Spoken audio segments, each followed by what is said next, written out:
Welcome back to A Cage Sustained, episode 12. Jeez. I'm Chris Bernal, aka Crithu, the game master for this campaign, and I would love to introduce our brilliant players for this evening. Hi, my name is Liza.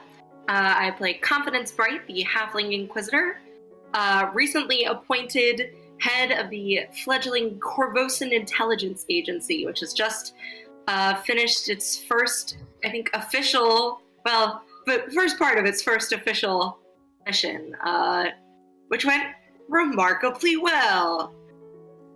So Confidence is feeling a little uncertain about that, but also pretty pleased. It did not go off the rails. That's so true, yeah. Which is totally what I was expecting. And Ivor did not die. Yeah. So I'm Sylviana. I play Ivor Locks, who is a 17-year-old human aerokineticist, and he is the head babysitter for the Sable Company. He is now the unofficial, as of yet, representative of the Sable Company to the KIA, but hopefully will be the official one soon. And he totally contributed to the success of their mission by winning a game of Knivesies, which he did without harming the other person. Because he's trying to prove to Ursian and everyone else that you don't necessarily have to hurt people to win. Interesting idea. We'll see how it plays in the long run. You played Pathfinder before. I mean, he also shoots lightning out of his hands and electrocutes people, so it's not like he doesn't ever hurt people. Very true. Moving on to... I'm Homero, and I play Nucine. Number one, yeah, I think it's definitely possible to win without hurting someone. Been doing so well so far. On Nucine's side, at least, I don't think I've done a single point of damage aside from the magic missiles. But those don't count. They're magic. And Nucine is totally not worried about when the academy is going to open up. Never been crossing her mind. It's totally not panicking inside every second of every day. I'm sure. I can imagine that her schedule has really been, her routine has really been, I mean, everyone's has been kind of thrown off. Yeah, and I've totally not messaged Chris about it at least 6 times since we started playing the game. When will the doors of the academy open again? I have no idea. Moving on. Yes, I am Scott. I am playing Ursian, the human fighter armiger, former Hell Knight, fledgling Hell Knight, and currently embarrassed, shocked, scared after a chance run-in with my twin sister, and in this shiver den, and I'm thinking I'm going to have to be dealing with the consequences of running into this character, because at this point, Ursian's relationship with his sister has been not particularly well defined by him or her, and I think we're going to get some more answers on that tonight, maybe. So, with that being said, picture, if you will, the city of Corvosa. It sits on the end of the Jagari River, in Conqueror's Bay, a little peninsula that comes up into the water, which is a small island that bears old Corvosa. There are several monuments in the skyline that one can pick out. The Grand Tower, where the Sable Company keeps their hippogriffs. The Academy, its walls surrounding the gigantically large and impressive Hall of Summoning. And Castle Corvosa itself, a black stoned structure standing atop the Grand Mastaba, maybe, a pyramid from, before the Corvosa ever was founded. We see this city in its shining glory, but we turn away from it. We turn south, up and down the grassy hills, that lead us to the edge of the Mindspin Mountain. Nestled there, at the foot of a pass that leads south into the country of Nidal, is Citadel Vrade, a large, looming, and imposing castle that was constructed by the city of Corvosa, about a day's march away, for the Hell Knight Order of the Nail.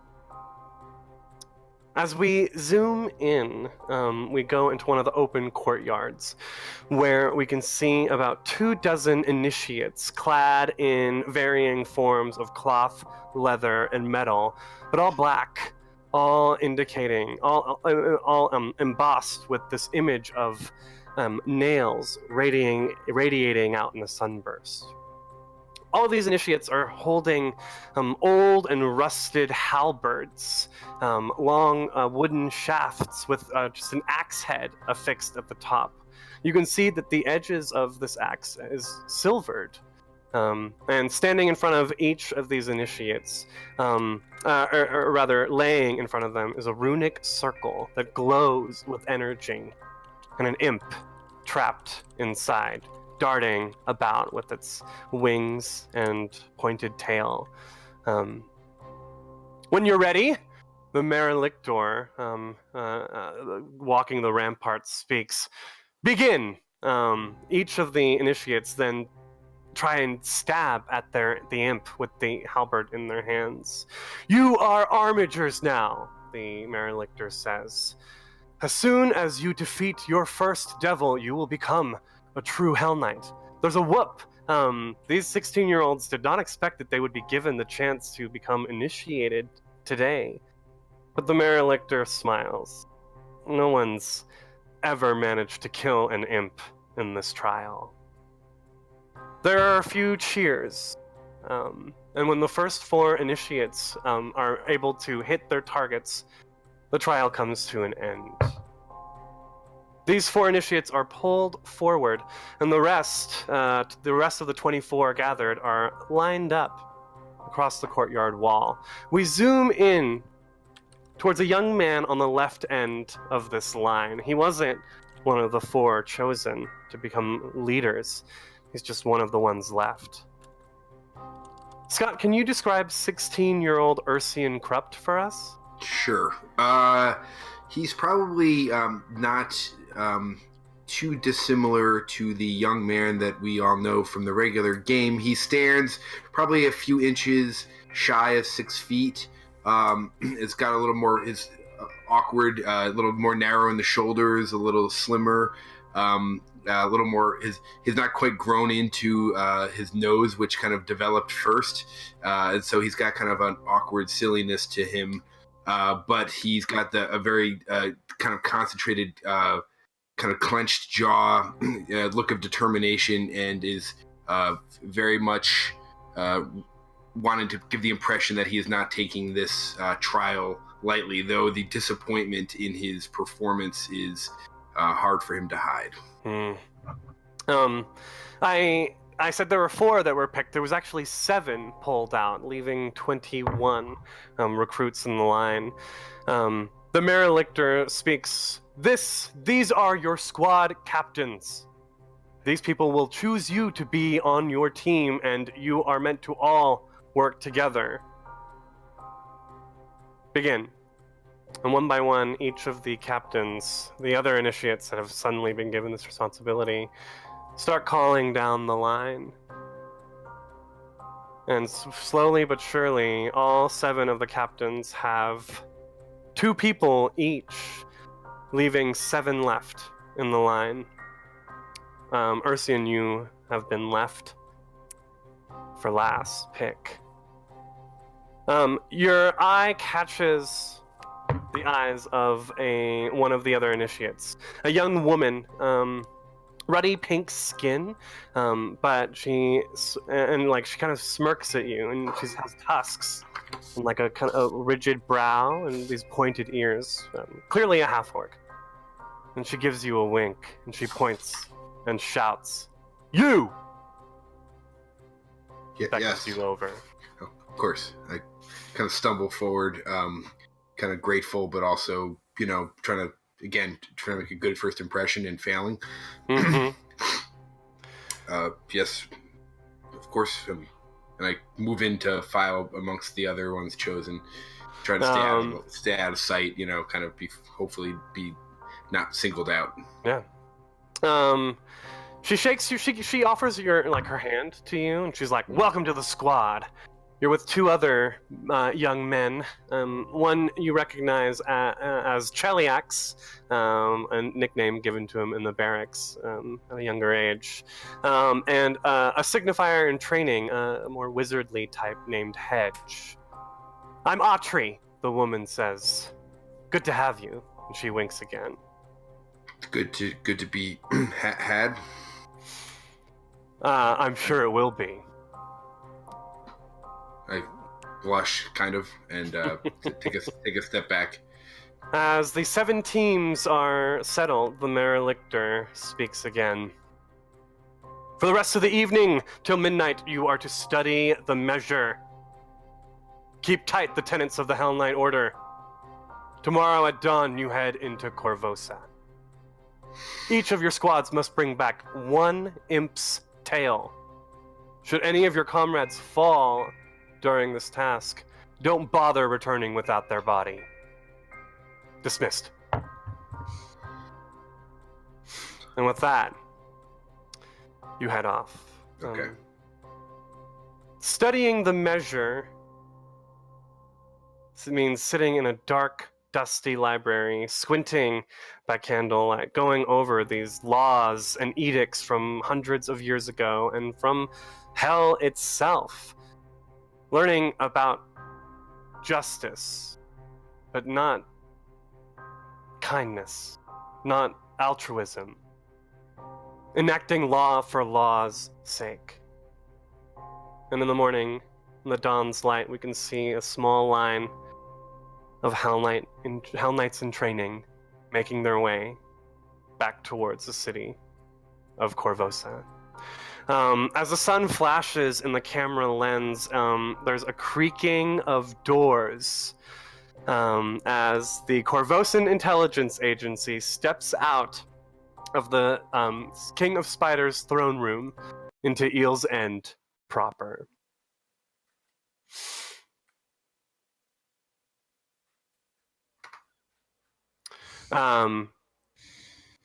It's, I think, early afternoon.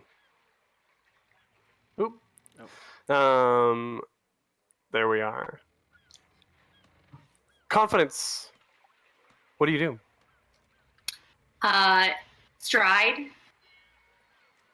confidently forward, sort of keeping an eye out for anyone who might be taking note of our presence, but mostly just trying to put some distance between us and Devargo Bavarsi now that we got what we came for.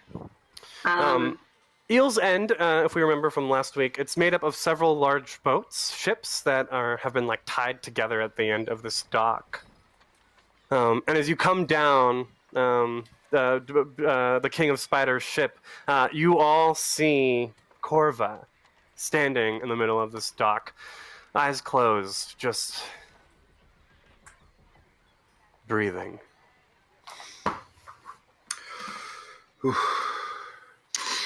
Ursian, that's your sister, right? Isn't that? I mean, she looks like the woman we just saw in there that they said was your sister. I think it's her. I think you are correct, Ivor. Thank you, all of us. Ursian starts kind of walking ahead, trying to get to his sister before everyone else does, so he can, whatever, he maybe get a word in before it becomes, public knowledge. He seems very secretive, and as he gets closer, almost kind of to shift his body to hide his sister from the rest of the group. Corva, are you? Ursian. Yeah. Yes. She looks over. She kind of looks around you at the rest of the group, and then Hi. steps in front. Could put a hand up to Ivor and just kind of hold on. What's going on? Who are these people? What are you doing? This is my. These are the. This is the group of people I'm working with right now. I've joined Sorry. If we're gonna talk more about the details, perhaps we ought to do it elsewhere. He looks over at Corva, like, as in, is that okay? Like he's like seeking permission. I'll follow you. Okay, let's go. Where are we going? Is there somewhere nearby where we can talk without, Bavarsi's agents? Absolutely. We already know he likes to blackmail people. We don't need to give him any information he doesn't already have. He's probably got more than we'd like him to, but yeah, I know a good. I know a good spot. Yeah, is there like a secluded alley or like an underground bunker or like I don't know what kind of things you have here in Old Corvosa. We've got all that stuff. Chris, what would be a good spot? I mean, like I said, I've got a pretty good take 10 knowledge local. It's a good spot to get away. What are you looking for? There are plenty of alleys if you want to. Yeah, I think I'll just street. grab an alley. You know, kind of like a couple twists and turns. Did you make a reservation? Yeah, just not literally right outside of DeMarco Bavarsi's front door. Okay, guys. All right. We could also always go back to Copperbeater's Hall, which was right nearby. Sure, let's go there. I actually looked it up, and it's definitely not what we made it to be, but I'm happier with what we have. Sounds good. It's close enough. It does have to do with forging. So as you return to Copperbeater Hall, where we spent our lunch earlier this day, it's probably closer to mid-afternoon at this point, you can see that all of the smiths and forgers, smelters that you saw taking their lunch break are still there. In fact, it seems like these people haven't been to work in several days. Not that you would blame them. I also haven't been to work in several days. No one is looking after the children at the Sable Company. You've been doing a lot of babysitting for the head babysitter. I guess you've got people for that now. So you find a good spot at the Copperbeater Hall. Corvus sits down opposite, kind of putting this healer's kit on the ground. So if we're at like a large bench, like her and Ursion are at the end, facing against each other, and then everyone else is next to them. I'm Corva. Hi, I'm Ivor. Ivor? I'm not deaf. You might have thought that I was deaf because of the way that I was acting at Eel's End, but that was acting. Okay. I'm Confidence Bright. Put out a hand. Nice to meet you. Hello. Oh, Corva. this is Lucine. Good to see you. It's good to see you well, Nusine. Wait. Thank you. Didn't get a chance to thank you. I had to leave very suddenly, but thank you. You guys know each other? I'm a little curious about that as well. What, how you know each other? How you know each other. And what you're doing here, Ursian. I'm working. I've got a You've job. been back in the city for like 9 months. I can't keep track of you. You don't have to keep track of me. I can take care of myself. I'm taking care of myself. I'm working. Like, like I said I was going to go and find work because I've got skills that people need. Like I said, I can take care of it and I can do things, and I've joined up with this new group who needs me, and I'm working with them. I'm a member of. I'm in the KIA, even though I don't have a badge yet. I reach down into my boot and fish out my badge and slap it down on the table in front of Corva. Say, your brother is doing a lot of important work for the city. Yeah. Wow. I mean, that's a 27 on her sense motive. So it's like... It's quite a roll. If she looks at you, Confidence, like... The KIA? I'm surprised. I'm not surprised you haven't heard of it. It's a recent development in response to all the chaos. Everything that's been happening. I mean, this is the first time I've even left Eel's End since everything started. It was easier to stay there than go out into the lunacy of Old Corvosa. That makes a degree of sense. Yeah, but it's bad because you should stay away from places like that, because it's, I'm sure it's very difficult. Because what's difficult? Hmm? Because of the Blinking heavily at you. various the temptations that would exist in a place like that for, someone in your position. I can control myself, Ursian. I've taken care of myself almost our whole lives. Yeah, but it's because right up until you couldn't, and we shouldn't talk about this right now. We should talk about what you were doing, talking to one of the more dangerous people in Old Corvosa by yourself with no backup. He could have thrown you into. You could have been spider food. You could have been forced into a game of knivesies. Who knows what he would have done to you if he at a whim. DeVargo wouldn't have done that. Well, why not? Could have to poor Chip. Oh, you missed that part. Chip's dead. Okay, you don't know who Chip is. I'm sorry. I can figure it out. He's not one of the first of DeVargo's hopefuls that have fallen to that trapdoor. I mean, yeah, it's not there. It's anyway. I didn't realize I was standing directly on top of it, so thank you. She looks down at you, Confidence, or across at you. She's not looking down on you. No, like physically, yes. I can kind of look up at her. I notice. You are certainly speaking your mind pretty frankly to a man who likes to feed people to spiders for fun. Do you have any history with Bavarsi? It wasn't the first time I've talked to him. In fact, like I said, I was at Eel's End the night of the Founding Festival. I was trying to gather some information, see what I could do to talk to him about his shiver trade, Ursion. Yes, that's correct. It's just not helping people, and I get that it's legal, but that doesn't make it all right. Absolutely not. It's poison. It ruins lives, obviously. I mean, or it hurts lives. It makes it harder to fix them because no one's ruined here. But there's a promise for the future. So, wow, it's really hot in here. The future is not promised to any of us. No, right. We have to Addict or make not. it.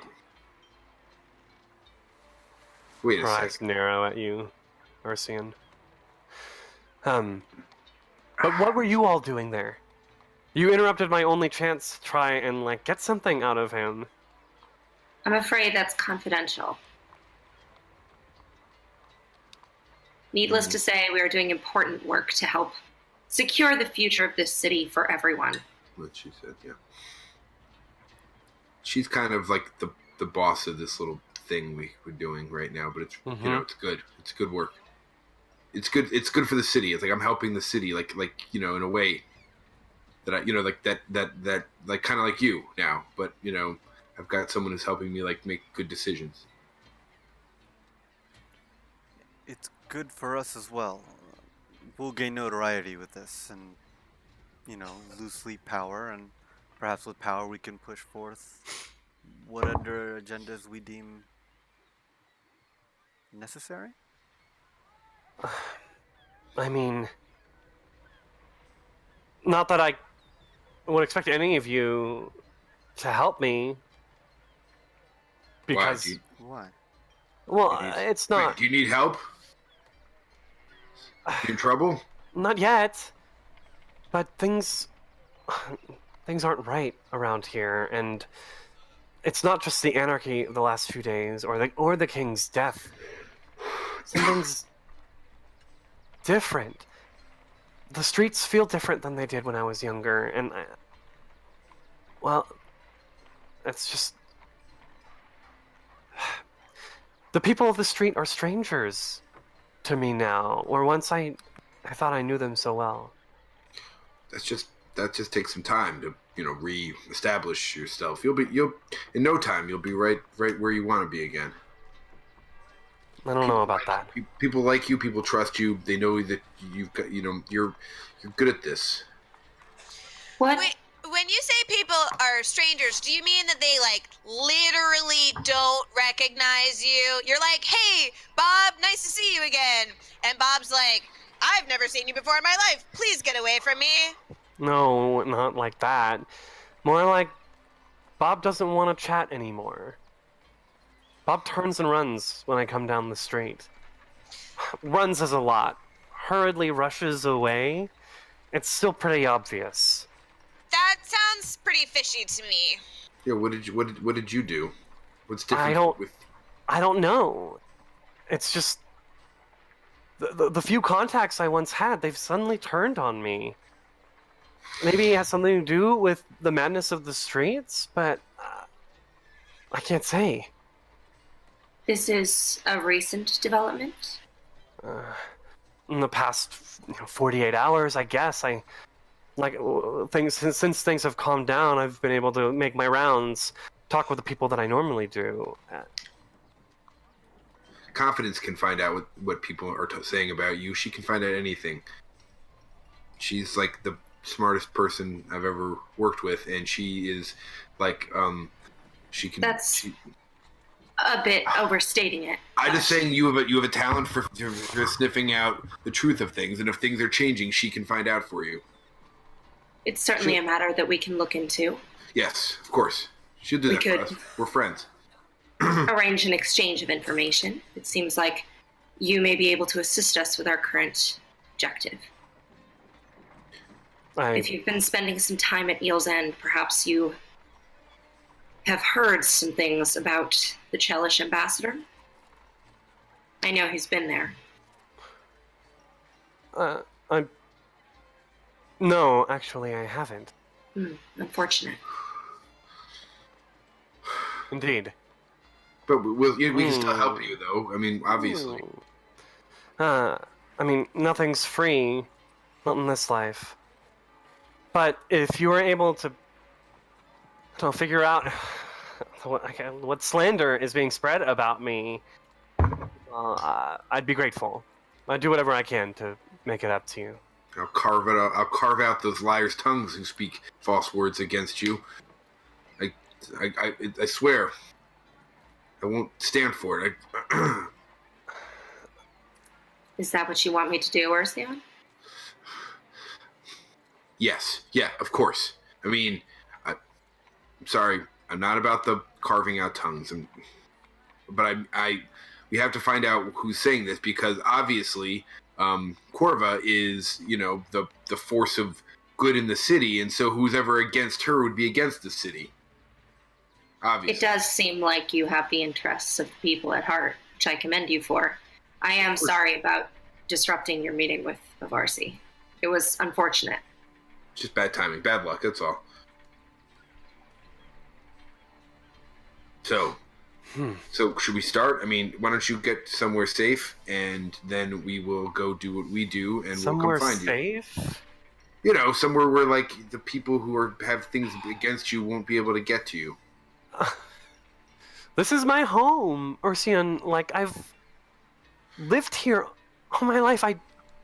You have no idea what my life is like. Yeah, well, I'm trying to learn, and if something happens to you, then you won't have any life at all. So that's what just let me do this. We can do this.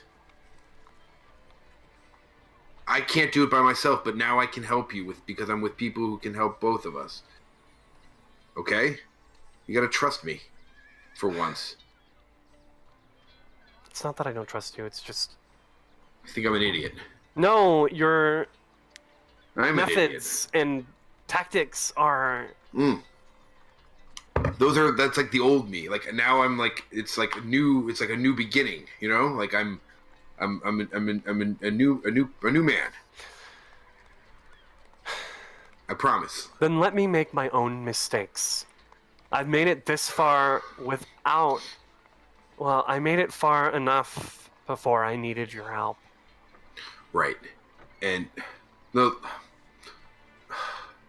look around at, like, the rest of the party, like, as in, like, someone say the right thing to make this all work. And then I realize, like, well, you do what you're gonna do, and I'm gonna do what I need to do. And but I think we're finally working together on the same. We can help each other. We can do the same thing. I can be important like you. I can make a difference like you are now. Do you understand? Like I'm doing the right thing now. You don't have to worry about what I used to be because that's in my past. I'm like totally. It's like a new beginning. She stands up from the table and she looks down at you. I hope so. I really do, Ursian. It was nice meeting you all. I guess I should check in on my home. Corva, before you go, I thought your idea, convincing Bavarsi to give back to the neighborhood, was a good one. It may be difficult to achieve, but it's an admirable goal, and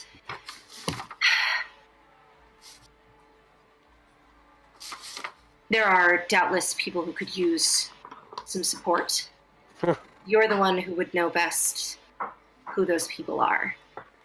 If you might be able to find some additional information about the ambassador or other queries we might have, I'd be willing to offer some financial support from our agency to help you towards that goal. That would be wonderful. Ursian knows where I live. Yeah. Is there anywhere I should come to if I find something? I tell her where my office is. Fancy. And I give her 20 gold, and I say, consider this an advance. Whoa. Ivor, how injured are you still? Not very. Like 5. I'm 5 hit points down. Okay. No big deal. All right.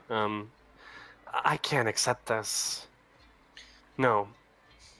Take Why it. not? You'll take Bavarsi's money, but not ours. But Varsi doesn't. You aren't. Roll diplomacy. Sure. She's like, I thought you'd never ask. My favorite skill. I thought you'd never ask. Oh, Ooh. shucks. I rolled a 2, so that's an 11. 11. I'll take it. But I'll make sure to I'll make sure that this pays off for you. Of course it will. Of course. Be careful. Be really careful. It's who knows what's going on out there, and I don't know what's going on. Like, so, and I realize I'm being super protective and maybe obnoxiously, and so I kind of Ursian kind of backstands like, so, we'll catch up when we have something to tell you. Okay. Okay. Careful. Said that. Goodbye, everyone. Bye. It was nice to meet you. We'll see you again soon, I hope.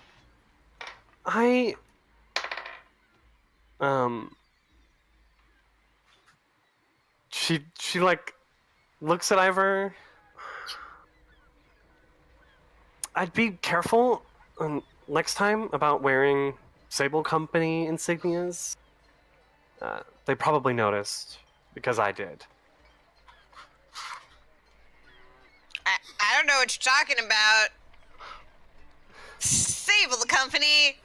Psh, I'm just Brad from Old Corvosa. Def was better, Ivor. Damn it. And so Corva leaves.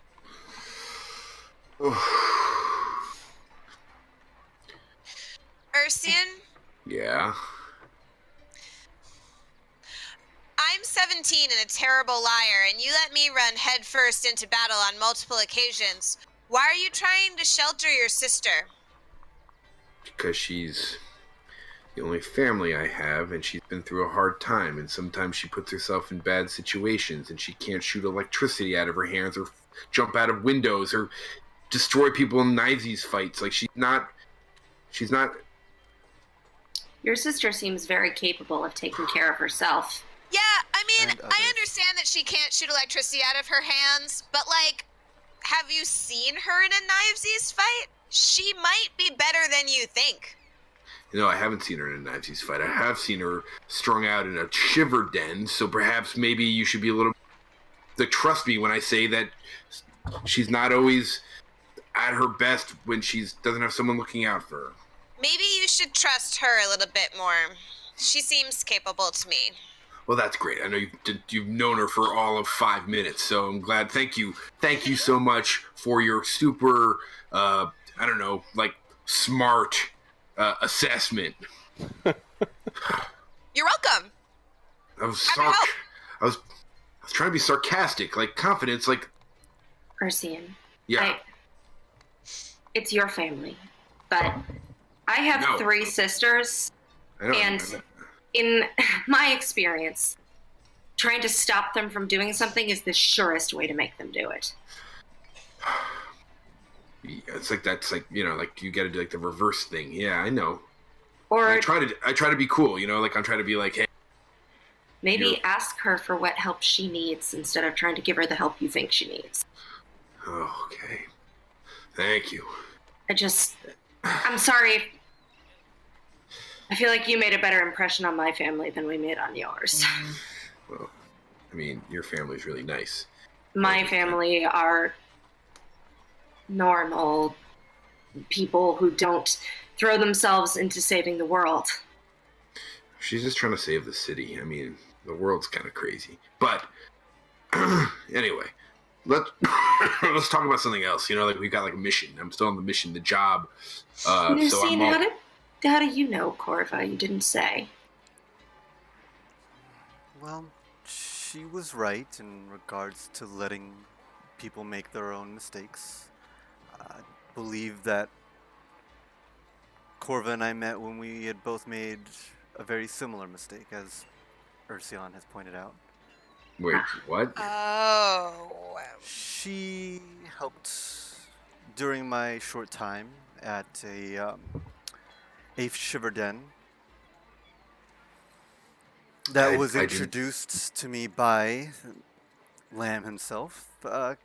Corva is probably what I would consider the main factor in my rehabilitation, or at least in my desire to escape. She helped. The shiver affected my body differently than almost anyone else, and if it wasn't for her, I'm not entirely sure how that would have exacerbated and continued. How did we not... I look around to the rest of like the group. Like, did we never even talk about... I didn't know this. How did anyone know this? Well, I mean, do Not you your often... sister was involved. Well, I don't know. I mean, do you often tell people that your sister was strung out in a shiver den, or does she often begin conversations? I just didn't realize that we'd gone for a revenge mission against Gadrin... Not justice mission against Gadrin Lamb, and I never bothered to even ask why... It was revenge. I never asked how you were wronged or what you were doing there. I feel really awful. Like, we've been working together for what feels like 12 weeks, but it really has only been a few days. And in that time, I've never even thought to ask, like, who you are, why you're doing what you're doing. Well, if it makes you feel any better, I may not have even said the truth. No, that doesn't make me feel any better, but I guess, you're trying to make me... Anyway, let's be more forthcoming now that we are, teammates and brothers and sisters at arms, and we're doing important work, right? So, Right. okay. Well, So anyway, I I'm was sorry. addicted to shiver during the same time Corva was. I'm not sure about the overlap, but it was definitely for a short time. I mean, felt like a long time, but I think when I got back, I only lost a few weeks. Um, but I don't know how she escaped. I assume that's where you're referring to? Yeah, like you said, we should let's leave it. Let's leave should leave some of those memories alone for now. I don't think I said that. No, I mean that's what I. Let's leave Okay. Yes, you're right. Your suspicions are correct, and let's move on. So, Very well. That's easy enough. So I can what's tell the you about plan? the time Lamb framed me for murder, if you guys want to hear about that. I do. Well, you got to read his journal, so. Right. He's not very descriptive, but perhaps another time. But you didn't do it. No, I didn't do it. I mean, I thought there was like a justification or something. Dead bodies, people. That happens. I walked in and found someone I was trying to help dead on the floor, and then the Corvosan guard arrested me. Okay, I mean, I thought maybe it was like a misunderstanding or he did something terrible about you. Like self-defense or something. I didn't realize you hadn't done it. No, Gadrin Lamb framed me for murder because he didn't like how happy I was. Oh, well. I guess he got what he wanted. Let's go. Oh, awkward. I bring awkward with me everywhere I go. It's my secret weapon. Where are we headed? I think we need to report back to Cressida, right? Yes. Back down to the southeastern portion of Corvosa.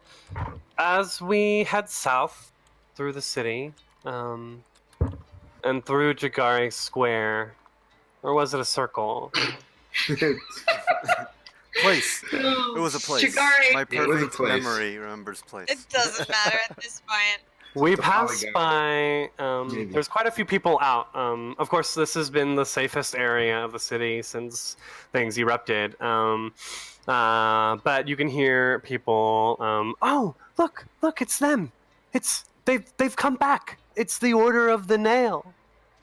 And you can hear the clanking and the marching of the Hell Knight armigers that are marching into the city from the eastern gate, the bridge that heads into Northgate Ave proper.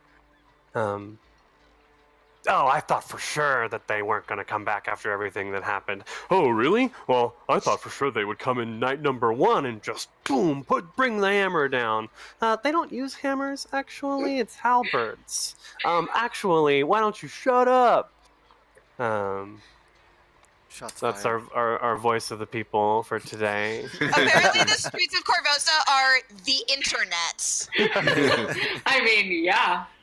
The camera flashes up and kind of like shifts, and the light, something imperceptible changes.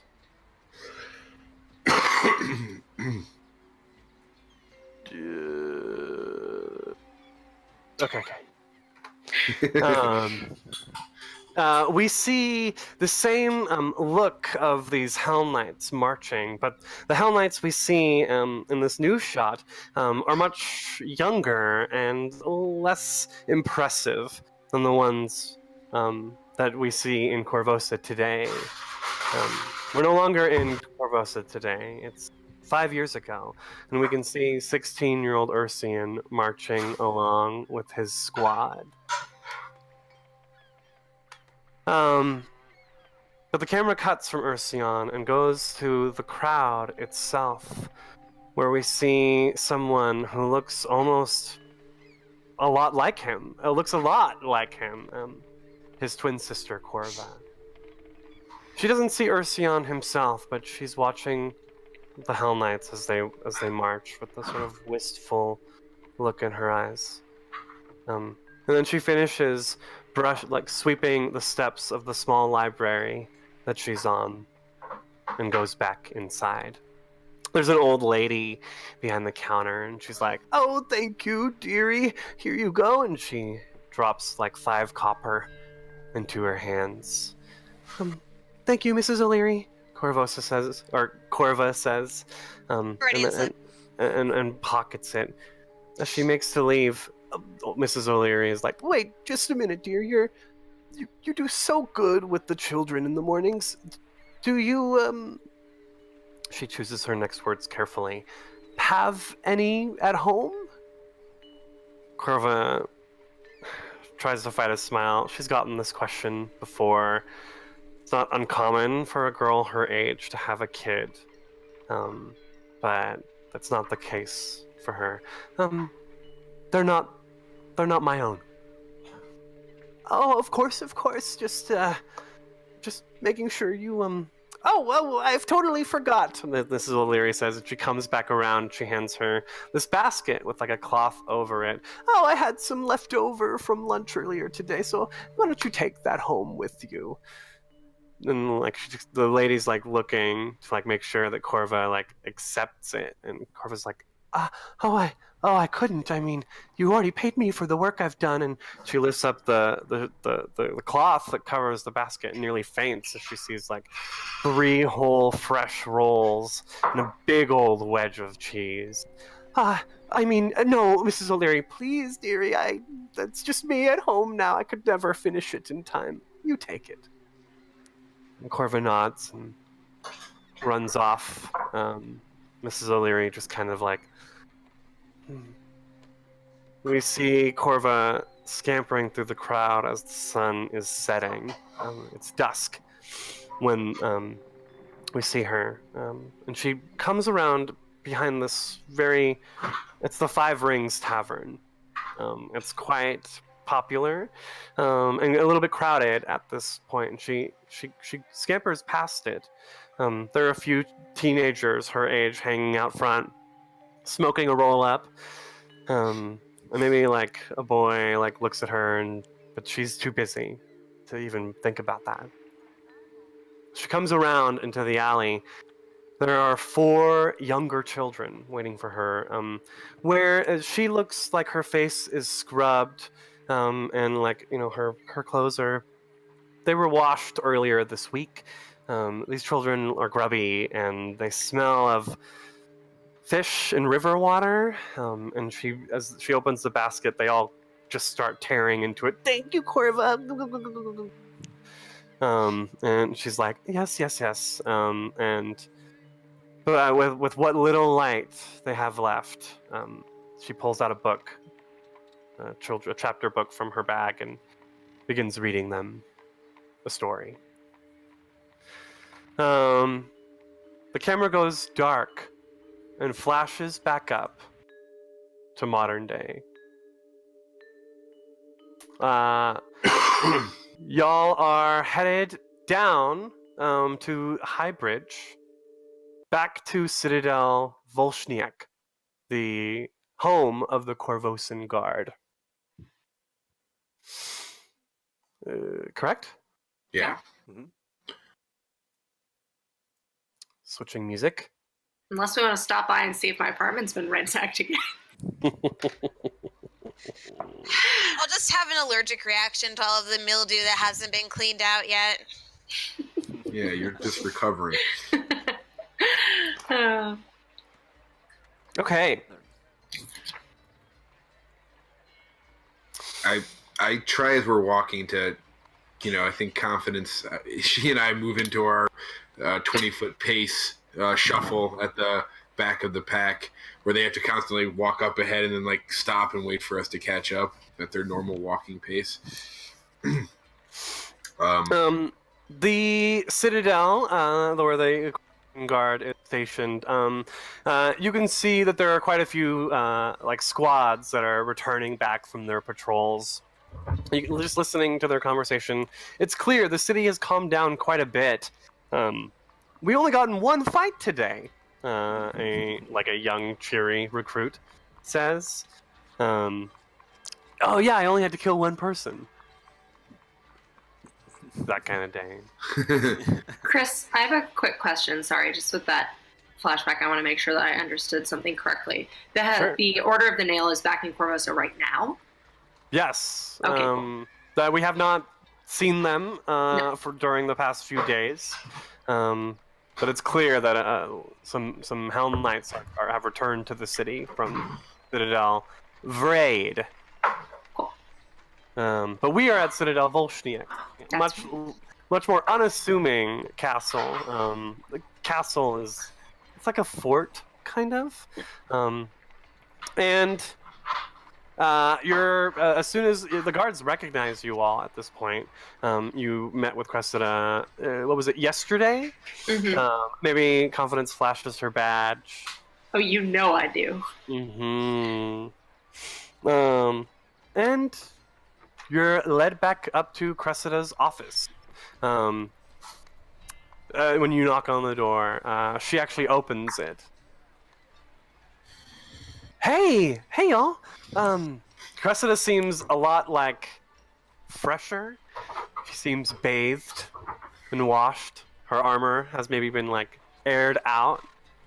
She looks like she got some sleep finally. One of the guards said you were coming in. Come in. I walk forward and reach into my coat and pull out the 2 letters and say, "We got what we went for."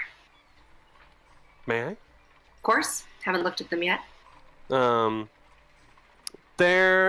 think the seal has been removed, and the envelopes are just it's just so because DeVargo definitely read them. Oh yeah. So she opens one and just kind of pulls out this. Maybe it's 3 pages of handwritten letters, in the first envelope. And she starts reading it. Ooh, and this light blush comes up her cheek. She folds it and she's like, Confidence, we should have read them. Why didn't we read them? It's not protocol. I mean, would you like to? She Yes. offers it to you, Yes. Ivor. Absolutely. I want to try and snatch it before it gets to Ivor. This is not material a 17-year-old should be reading. That's the other reason I did. It's exactly the material Yeah. you're reading. I mean, I haven't tried this position, but it sounds pretty okay. What? Well, This is some sexy statue, erotica. Uh-huh. She just takes. She's like, okay, and she takes it, and this is excellent. I am sure the ambassador is not gonna want to let this out. And if he tries Apparently, to he's pull anything- already repurchased several letters from DeVargo. Interesting. Hmm. Well, that just means he didn't want us to get them. Exactly. Perfect. Great job. I'm assuming you needed all of the money I gave you? We have use for all of the funds, yes. Well, I have a little extra as a reward. And she pulls out another sack and puts it down. 500 gold. I also want to ask Field Marshal, well, we don't have any official stationery or seal of any sort. Ivor was essential to the success of our mission. And while I doubt that the Sable Company would recognize my authority, it would mean a great deal to me if you could offer a commendation to him that we could present to the Sable Company. I'm hoping that he can be officially entered into our ranks, and this might be helpful. Roll diplomacy, just because it's a very low skill check, but it still does require one. 13. 13, that's enough. Twice as much as last time. She's already friendly. Okay. I mean, it's great to be working with someone from the Sable Company. Normally, there's not much crossover between our organizations. I mean, at least we're not the Hell Knights, am I right? Okay, too soon. It's not. We appreciate their return to the city. It's just unfortunate that their aid comes with a financial cost. Well, nothing is free. No, but for a group who espouses civility and order, they certainly fucked us over the past few days. Commerce is a sign of civilization. People should be paid what they're worth. I mean, just I've heard that. It's been stated a few times. Well, if Ivor was indeed such a help, I'd be happy to reward him with this. She stands up and as walks up to you, Ivor, and she puts this little pin. Maybe your scarf is back around your neck, Oh, or yeah, for sure. As soon as we left Old Corvosa, I put it back on. it is a drake's mark. It's a medal in the shape of like a drake's head. And you all would instantly recognize it. This is a medal that signifies the wearer is a champion of Corvosa. Damn! For going above and thank beyond in Corvosa's service, I grant this to you, Ivor Locks. All I did was pick up some coins, but thanks. I really appreciate it. You'll get +2 to diplomacy checks on citizens of Corvosa when you wear it openly.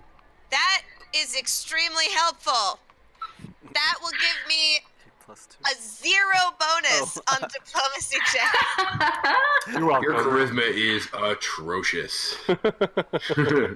No. I'm hoping that we can continue the highly fruitful partnership between the Sable Company and our organization. Thank you, Field Marshal. For sure. I've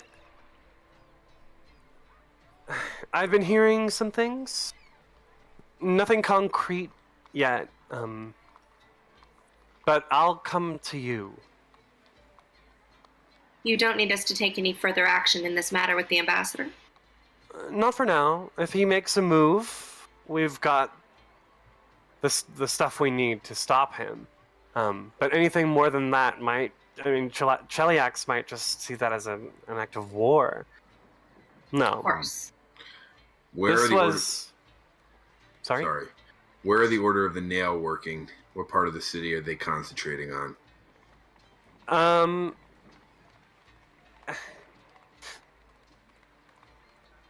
From what I understand, they're combing most of the city.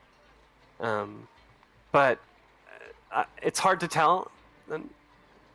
The Queen summoned them. She doesn't mind paying for them either, I imagine. Maybe not. Historically, I'm her actually spending going habits have been to. questionable. So this Whose is habits? the Queen's habits.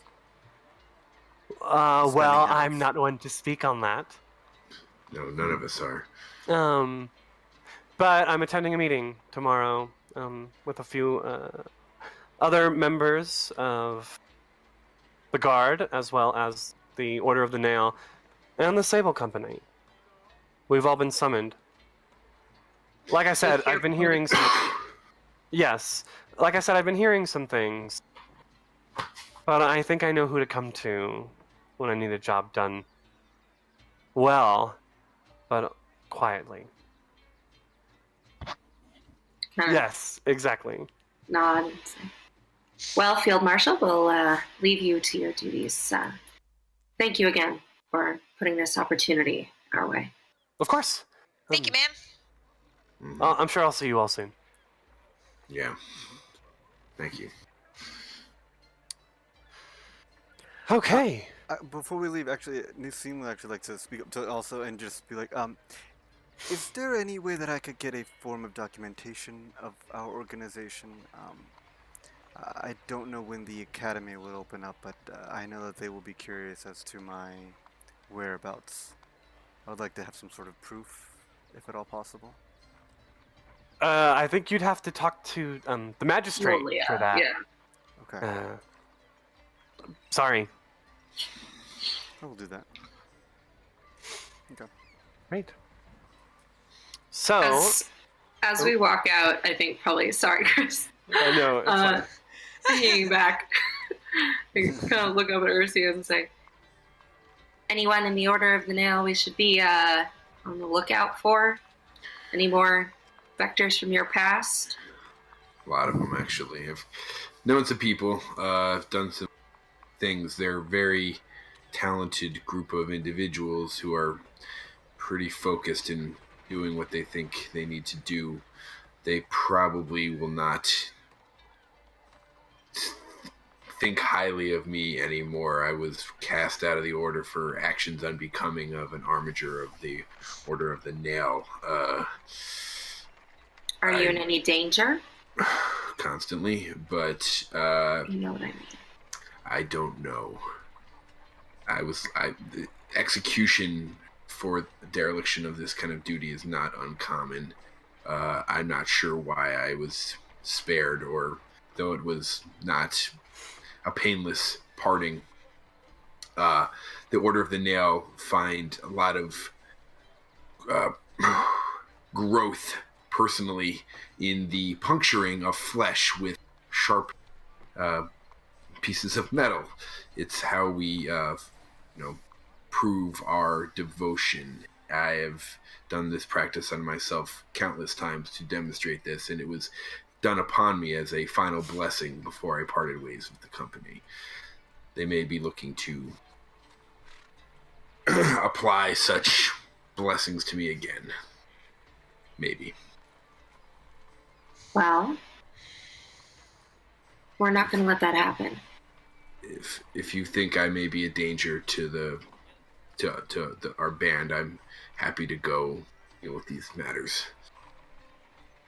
I just need to know what we need to know to protect you. That's all. I didn't know if you still, had those thoughts after the way I must have insulted you before. I didn't realize. I'm I'm apologizing for the part where I said I thought you actually murdered that person. So I didn't mean it like that. I've had a couple times where, I've found myself in front of a body because of actions that needed to be. I apologize. I didn't know, but now I do. I'm learning, and we're talking, and so now we know each other better, and we're better off. We're better friends.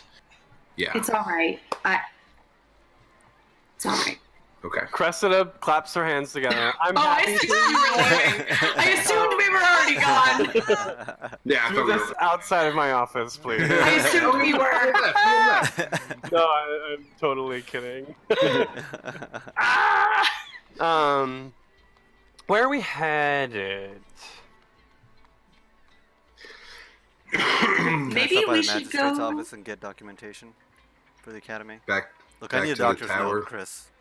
Need a hall Okay, pass. back up to City Hall, eh? I mean, unless we have something more specific. Okay. We can Should get there probably before the end of the workday. Okay. It's summer anyway, so wait. It's Sunday. Right. The only day of the week that The DMV is people have closed. off. Okay. So, Why don't we go to the Great Tower? We need to take another look at what we recovered from Lamb and maybe see about getting some of that stuff back to who it belongs to. Plus, I live there. Plus, we need to make sure that we gotta go lease Ivor. The children Mhm. must I be running I'm gonna rampant. need to talk to the commander. I may have forgotten that I wasn't actually the official Sable Company representative to the KIA, and I may need to fix that situation. Besides, Nusine, you and I can draft some documentation for you. We just need to get the Magisters to sign off on it. That works. Right. In fact, I think I know the head of the Coercive Intelligence Agency. She probably vouched for you. mm-hmm. Look, guys, the I'm closest really good signature at would be enough. paperwork. I'm really, really not good at paperwork. So, as you head once more through the city north, the camera goes up and down once more, back to the Five Rings Tavern. Out front, we see a singular squad of teenage Hell Knights, Oh, we're back, huh? led by Autry. Autry Tild, the half-orc woman who has her sights seemingly set on our friend Ursian. Come on, fellas! It's our first night off in ages! Let's go in! Let's stay the night! Have a drink! How fun would that be? Fun is never the point. We are representatives of something that's greater than the impulses of humanity. We are representations of civilization forging a path through the darkness and chaos of the wilderness. We are the Order of the Nail, and we should act accordingly. But you are in charge, so I shall follow your lead as you are my commander. Hedge, the kind of scrawny guy, he's got like spectacles and his robes are just a little too like loose for his frame. He's like standing next to you, like holding a book and just like looking around like, people like walk past on the street and he's just kind of eyeing them suspiciously. But the other person in the party, Cheliax, he's tall and dashing. He's got like a sword and a shield, as well as the silver halberd that all of you carry. And he's like, yeah, I agree with Autry. Let's get a drink. Let's relax. You know, back in Cheliax, and everyone goes, ah. Yes, So, back in Cheliax. Well, Autry's just like, come on, and she shoves her way in through the door. All right, I proceed after her. I kind of grew up in places like this, and my mother was a regular in many of the taverns, and I'm scared of running into people I might recognize, and also of like just this life is something I've tried to divorce myself from in an attempt to ingratiate myself into my new life. Sure. So I walk in with a certain stiffness and holding myself with a certain pomp and pomposity and perhaps self-importance. There is quite a crowd inside the Three Rings Tavern this evening. Maybe a few kind of look up when they see the group, your group. They nudge each other and like, Hell Night Fleet Week. But for the most part, people leave you alone. There's no one like looking over your shoulder, watching your every move, telling you exactly what to do, where to be, and how to do it. Describing what angle you have to piss at. It's just there's maybe something a little freeing and maybe a little something scary. But Autry finds you a small table to squeeze in around, and she orders a round and a second and a third. Yes, this is good, right? We're all having a wonderful time. Myself, especially. After maybe like a good 30, 45, an hour goes by. 3 drinks in an hour. Woo! And it's not like y'all were drinking at Citadel Vraid all the time. So I'm just saying, like, maybe it's not all it's cracked up to be, man. Like. I feel you, Autry says, but the measure clearly defines if we stick to the laws and the rules, things will be okay. Like a little drink here and there, and she finishes her drink, another round, but it ain't so bad. But right. I think we can do it. I think we're really here, and like she's pumped up and really psyched about this mission. Right. And she's like beaming in front of you. And I grab her like by the shoulder. I'm saying because if civilization is like the reason why we carve it out so it's like that life can be like kind of enjoyed. You know what I mean? Like sometimes like people is like what's the point of civilization if you can't enjoy the fruits of it sometimes? I guess I'm really tired. No, that's right. You're totally right. We should enjoy all the fruits that civilization has to offer. Right. Wait, what do you mean? I wasn't talking about like like I was talking about, like, I wasn't saying like fruit. I wasn't mean like apples, like, or oranges. Like, I mean, what are we talking about? Shut up. Here. And she pulls something out of her pocket. It's a key. And attached to the key is a little ring, and attached to that is a yellow symbol with like 3 arrows sticking out of it. With a knowledge religion check, or just in general, you might recognize this as a symbol of Callistria, Mm-hmm. the goddess of lust and envy. That's my room key. I'll see you there. Got it? She kind of like stands up and looks down at you, like, got it? Yeah. Okay. Yes, yeah. And then she turns and without a look, like, saunters away. Just to finish my... You're watching her, and someone steps in front of her, trying to, like, talk to some patrons. I'm looking around. Throwing her hands around. Takes you a moment to realize that that's Corva. I look down immediately and, like, cover my face with my hand, like, no. You okay, buddy? Cheliak's like nudges you. Is the beer hitting you too hard, or is Autry? Open your mouth again. I'll hit you too hard. He just walks away. Fuck that. Okay, so I go and try to, like, at this point now I'm like looking at like the key in my hand is completely lost from my thought, and I like I sneak a glimpse back at my sister, who I haven't seen in 5 years and barely recognize if I wasn't such a familiar face. She is talking to a group of patrons at a table. She seems to be animatedly telling a story, half joke and whimsy, half asking for a favor, maybe pleading for help a little bit in her, oh, I don't really need anything sort of way. And if you watch, I do.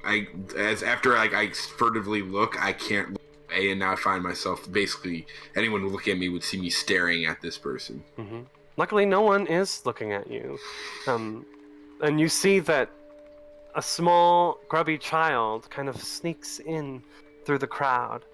And the group that she's talking to, the child just ducks under the table, and you can clearly see his hands reaching into their pockets. Okay. Suddenly, my confusion fades, and then suddenly I feel like, oh, good, a course of action. And I lunge forward to grab that kid. As you do, a hand comes up. Where are you going, buddy? Corva's right there in front of you, and like the look in her eyes as she suddenly realizes who you are, her hands.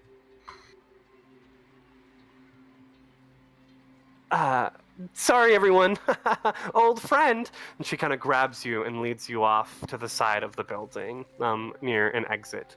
Mm-hmm. You see the kid swiftly like come around to her and like, they make for the exit, looking at you furtively. What the fuck? Greetings. Am I even looking at you? Greetings, citizen. I'm an armiger of the Hell Knights. Why would you bring me here? Are you serious? Why wouldn't I? Of course I'm serious. I'm a Hell Knight. This is what I am now. This is what I've become. This is what I forged for myself. After my family abandoned me, this is what is left for me. So this is what I am now. You might not know that. You haven't been around. You left me, so here I am. Like her tears instantly, like her eyes instantly well with tears, and she like smacks your chest and then like pulls her head back, Right. her hand back, shaking it as Good, it though. resounds across like the metal on your chest. It's good now. You seem to have found where you belong, and so have I. It's made me harder. It's made me stronger. I don't need anything anymore. I have everything I need here. if I catch you or any of your urchins stealing from the citizens of this place, I'll take their hands. You understand? You understand don't know anything. And I she know turns enough. and just rushes out the door into the alley behind the tavern. Okay. I let her go. And I stare after her for a second. And then I look back at the key in my hand. And sigh, and like a soldier returning to the trenches, I make my way up the stairs from which I was originally headed. And in the alley, we see Corva bump into a taller, older gentleman as she's wiping the tears away. The camera zooms, pans up at her gaze, and we're looking into the face of Gadrin Lamb. Son of a bitch, Chris. Where's my money? I don't remember what he sounds like. And she's like, the kids took it. They're here they're here somewhere. And he just smacks her. Go and find it and bring me my money. Yes, Gadrin. Yeah, I will. I'm sorry. Stupid bitch. And he just turns and walks away. Oh! With that, Oh my god. let's go ahead and take a quick 5 to 10 minute break. Jeez, Chris. Wow, I did not Man. know it was all Ursion's fault. That is crazy. You know, first you wouldn't let me read the letters. Then I thought we were getting a fun story about how Ursian lost his virginity. You're just... And we did! Ah! We got a story in which Ursion lost his virginity. Here you go. I don't know how I would classify it as a fun story. No. Definitely not. No. And we should have more fun stories in the second half of our game, which we will be right back for. Thanks you for sticking with us so far. Thank you. Thank you. We'll be back in a little bit. That's it. That's my sign off.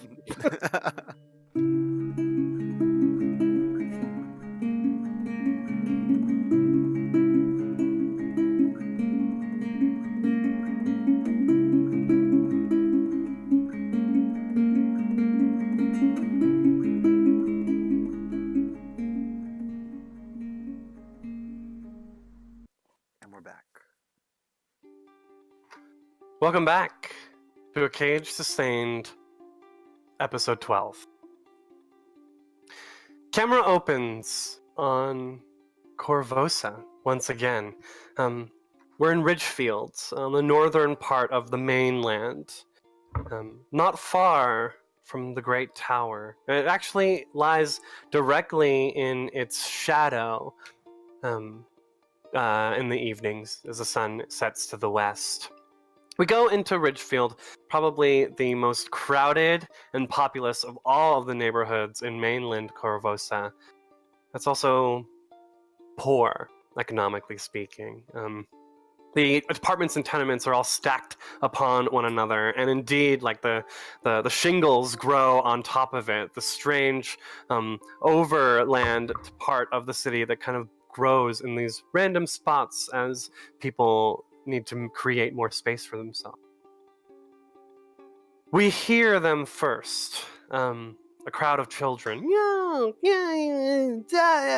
That sound of kids just kind of shouting. Are they laughing? Are they crying? It's hard to tell. But we see them now at the end of this alley. Half a dozen, 6 or 7 of these kids, all pointing, laughing, shouting, "Go! Get out of here!" And at the end of this is a taller boy, a little lanky, but a darker red skin with long black hair in braids. Clearly a Shawanti child. He looks confused. I just wanted to play. Please stop. One of them picks up a rock and goes to throw it when a gust of wind blows down the alley. All of the kids kind of move, like the wave, and like and another one, like this miniature cyclone almost forms around the Shawanti boy, who's like covers his face, and as the wind dies down and he removes his hands, the group of kids are gone. And there is a young boy as well that's left behind, that's appeared. He wasn't in the original group. His most notable feature is dark hair. Whoa, what happened? I told them to get out of here. Why did you save me? The Shawanti child asks. They're making fun of you for your ancestry, and my grandparents were Shawanti. Oh, okay. I'm Yig now. Bear Watcher. Nice to meet you, Gignow. I'm Lauren Locks. Then the two shake hands.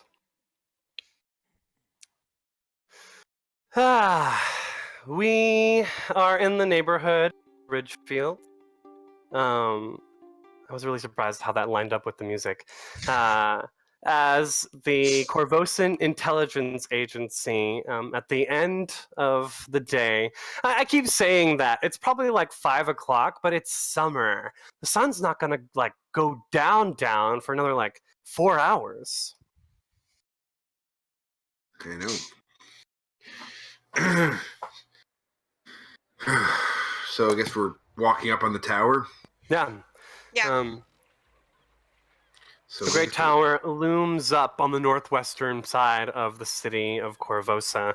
You can see at the top, on the top few floors, hippogriffs flying in and out of the area. I think the three of you rode on these hippogriffs not a few days ago, thanks to the generosity and the thanks of the Sable Company. Yeah, I keep on looking at the Sable Company. Like, everything about them is very nice, and I'm like there's a deep-seated like jealousy that I'm suppressing. Like, damn it! Like, why did I get picked by such a like bad group of, or not bad, harsh? It's just like all magnificent, you know. And I look back down at Ivor with like that kind of like a praising eye. Like, so it's good to be home. Absolutely. Surrounded by like people who care about you and whatnot. Hey, Ivor. You're I forget. I think she might have been sort of like an aunt type figure, Henny. Yes. She's guarding the door with her friend Olmi. They're both very fetching young women. Although Henny's a little older, she's closer to your parents' age. Hi. Good to see you. How is everything? Yeah, everything's been great. How's everything been here? Oh my gosh, are you hurt? You look. You've You've been fighting. No. It was the guy was just picking up coins. It was fine. It's fine. But no emergencies? Well, Fighting? I mean, Oh, sorry. I was just gonna say, fighting implies two people were aggressively acting towards each other. There was no fighting. Ivor is fine. Great, even. she like looks at Nucine and what looks she at said? Ivor. Huh. Alright. Did you notice anything new about Ivor's outfit? I look at her and I wink. Oh, well. Mr. Champion of Corvosa. What the heck? Psh, it's nothing. Congratulations. Thanks. Come in. I'm on duty, but I'm sure someone's gonna buy you a drink. Is Commander Endrin in? Yeah, he should be. He's here. He just got a strange missive. Okay, yes. I might know what that is. I need to talk to him. Okay, Mr. Too Important for your old Henny. No. All right. Not for you. You're the one who's on duty. You're too important for me. I guess so. Go on. Oh, listen, if y'all need to stay the night again, we'll find space for you in the barracks, I'm sure. Yeah, thanks. You're true friends of the Sable Company at this point. Thank you. Yeah, Thanks, Penny. real nice. So you enter into the Great Tower. The two first floors of the tower make up the entrance to the armory, which goes down into the vaults. As well as like the second is kind of like a lofted floor with the tavern and breakfast area, the dining halls, if you will. And you're back. Hey, Ivor! Like a crowd cheer goes up. Hey, everybody! Good to be home.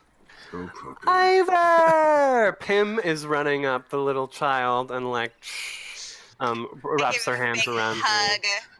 Hey, Ah. Pim. Have Since you you've been? been gone, I've had to do all the babysitting. Yep. How's it going? It sucks. Changing a lot of diapers, huh? Oh, it's the worst. Yeah, I had to do that for you.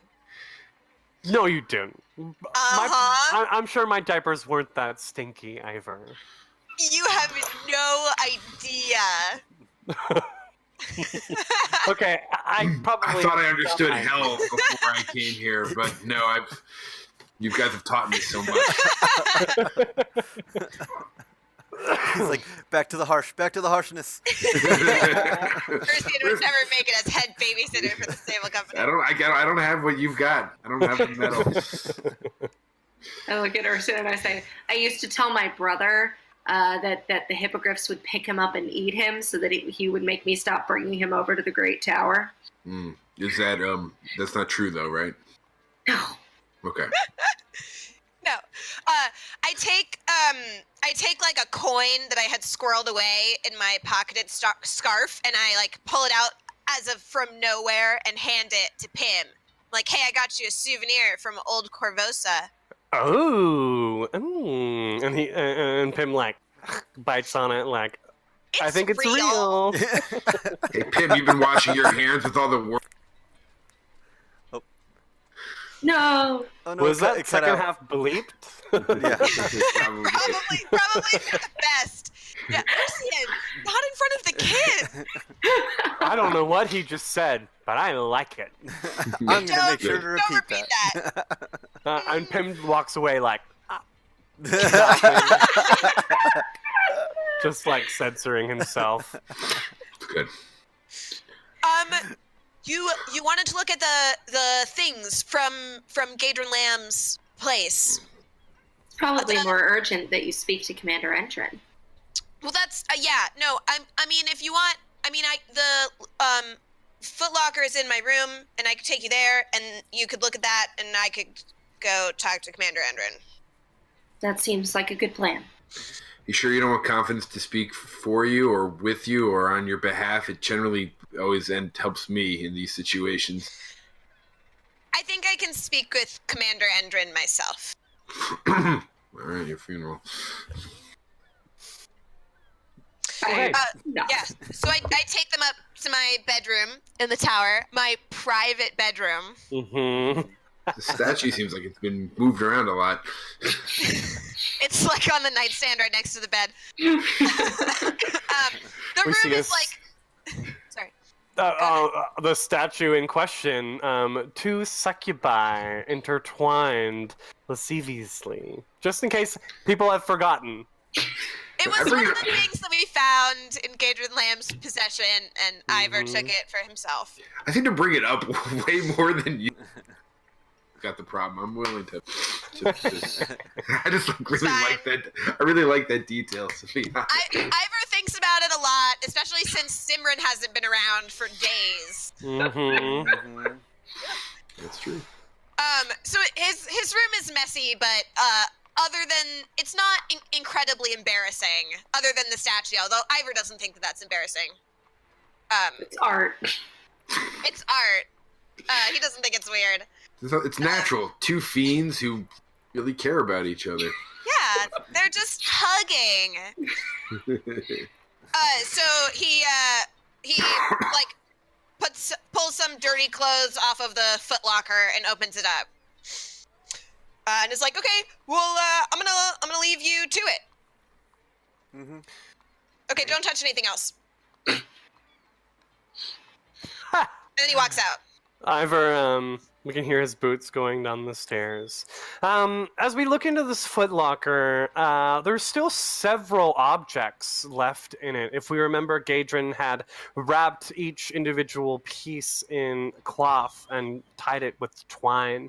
And so these things have been opened and maybe like loosely closed back up. Let's go through some of the things that are still in here. So we've got a miniature gold crown, a fist-sized scrimshaw carving of a kraken with garnets for eyes, a silver ring bearing the inscription "For Emma, the light in my nights." That one we still need to investigate. Interesting. A garnet amulet, the masterwork shuriken and the adamantine arrowhead, were those part of that as well, or were that separate? I think they're still in the chest for Okay. sure. Yeah. Then we have a Yes. masterwork dagger. That strange blade shaped. Yeah, that's that's almost like a key. That has for an inspiration of a father. That one we also have to investigate. I think we rolled soup slow on those knowledge checks. No, I don't think we we even haven't- investigated this okay. key. And then yeah, a narrow tweak cigar case inlaid with tiny bits of jade. Mm-hmm. So much to get into. So if you're the key in particular, I think is enough to trigger some of your memories as we're looking through it. Maybe before we were so kind of distracted by the Queen's brooch and whatever magical items were in here. We also had Gadrin's journal to decipher. Yeah. And the city was going to fucking pieces. We were being attacked by brigands in the streets. Fucking cat. So yeah, with this strange blade, go ahead and roll knowledge, history, or the local. Okay. Do that. Can do.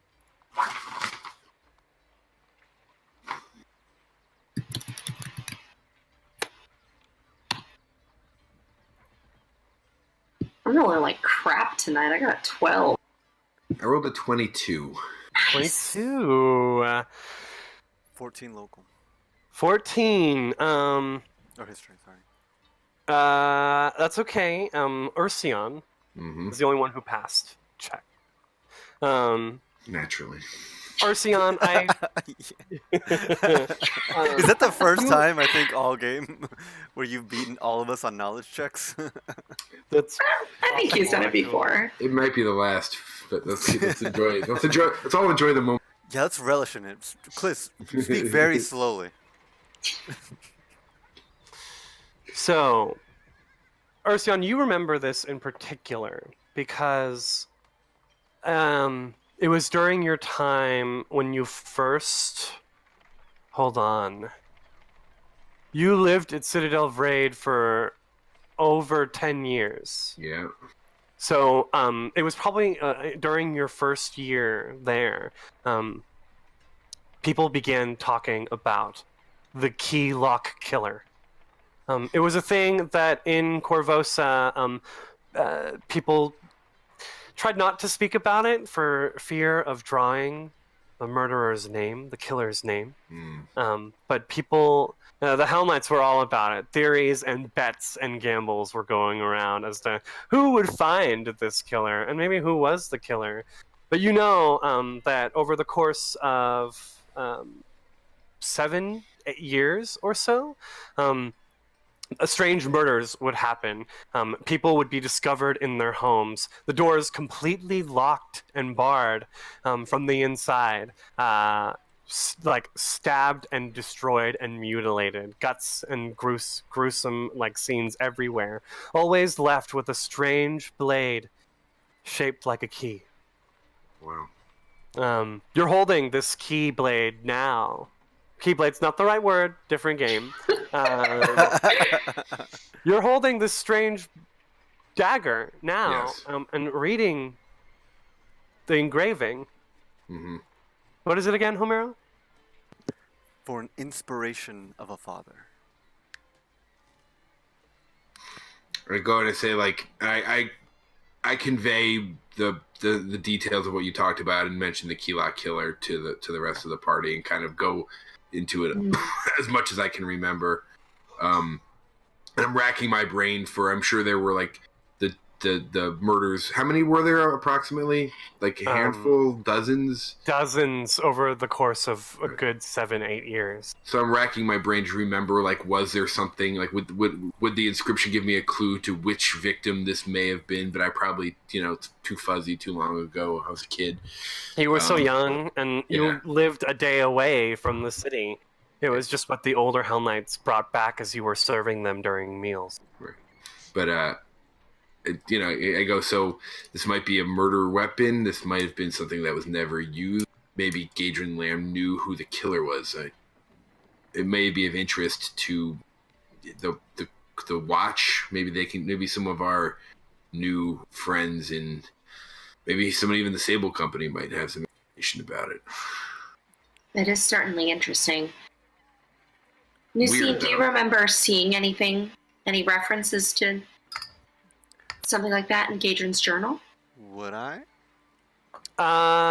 Make a linguistics check. Alrighty.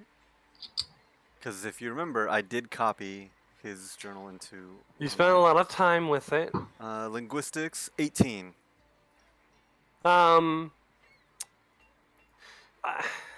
You remember in code a passing reference, Okay. and with more than a hint of reverence as well, but nothing stands out in your memory. Nothing more than some sort of adoration or respect. But Maybe as a collector, like a most just a- likely an admirer. I'm so glad that guy's dead. Do we know that whether or not the Keylog killer was ever caught? Yeah, you know that they never were. The murders, the killings just stopped. This was probably maybe 5 years ago that the last murder happened. Maybe a little less. It's weird, Interesting. but Well, I doubt there's any, I doubt the circumstances in which we could give this back to its owner would be ones we want to confront right at the very moment. I don't know. Sounds interesting. The inscription Anyway. is curious. It is. I wonder if it was ever used. Right. That's what I wonder. I wonder if we can use it. I don't know. Seems like a old crime might not be the highest priority, but then again, if we could do that, it'd be legendary. We could bring to justice, the worst murderer to ever strike the city. Not just murderer, serial killer. Yeah. I mean, I'm sure that there are PIs that dream of cracking that cold case. Yeah, I think you can both see the wheels behind Compton's eyes turning like, oh, this would be so good for the reputation of our agency, but is it really the most important thing right now? Well, I'm assuming that all of the normal methods were tried, but if we have a little downtime, we might be able to look into it. Yeah, I'm not much of a diviner, but I don't know if there's a way where you could try and gain some inspiration from this. Psychometry isn't exactly my strong suit, but Yeah. I'll pray on it. Perhaps we can put the quote in some sort of, in the newspaper?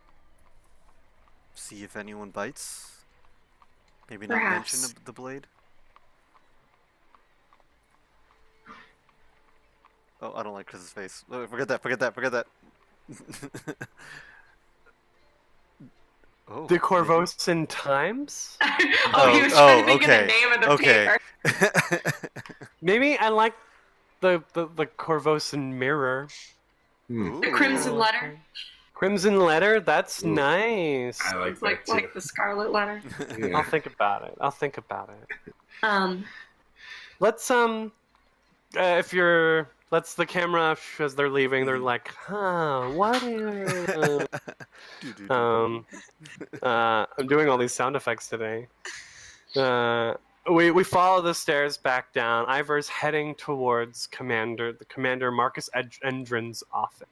Yes, to see if he's there. He is. The door is ajar, and you can hear voices beyond. Ivor knocks cautiously, The voices cease. Come in. opens the door. Oh, Ivor. Commander Marcus Endrin is a he's probably like 5'9", fit and toned, but middle-aged.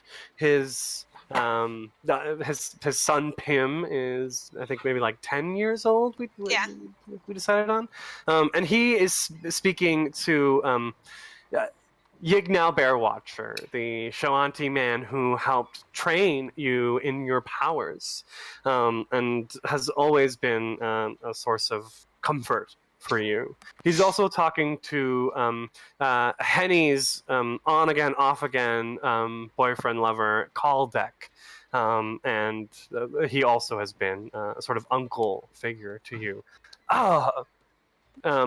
It's good to see you again. Ivor says, I was worried. It's been a while. It's been a few days. Yes, it's good to see you too, sir. I've actually been very busy. Come in. Commander Endrin says, please sit down. Tell us, what have you been up to? Oh, okay. Where do I start? Well, I met Magister Lilia Perrin, and she formed a commission that I'm now on, and I want to talk to you about that actually. And also then I met the Queen, and that was something. And also I also met Field Marshal Cresta Crofts, who's amazing, and said that she had to go to a meeting that you also had to go to. The meeting's tomorrow. Yes. Yes. Wow, that sounds like a lot, Ivor. Yeah. About that, the agency, the commission. So she reformed the Corvosan Intelligence Agency, the KIA, and I have been asked by the commissioner, Ms. Confidence Bright, to be the representative of the Sable Company to the KIA, and can I do it, please? The commander laughs, and so does Yig now. Kaldek's like nodding his head, like, all right. And the commander like stands up and pats your shoulder. Ivor, of course. To be honest, I myself visited the castle this morning. Oh. The Queen. Did you speak with the Seneschal? That's why I went. We have no idea where Seneschal Neolandus Calipopoulos is. The Queen Iliosa accused him of murdering King Eodred. What? That's absurd! I know, but he's not here. It makes it really hard to prove his innocence when he ran away. I mean, that's ridiculous. I mean, it must be. I mean, you must be able to. I mean, you must be able to fix it. If we can find him, then we can figure it out. I've assured the Queen that the Sable Company has had nothing to do with it, and that we have no idea where he is. She asked me about you, Ivor. Really? She told me about the intelligence agency. She seemed caught off guard. Never seen her like that before. And he's smiling. It's a good thing, kid. Okay. I'm all for it. We need every help that we can get. Especially with the way the wind's blowing. It doesn't seem like Iliosa's gonna be looking fondly on our organization in the near future. Yeah, I mean, until we clear the Seneschal's name, at least. If we can. Well, I mean, the KIA will find him. I mean, Confidence Bright is a private investigator. Of course, we can find the Seneschal. That's easy.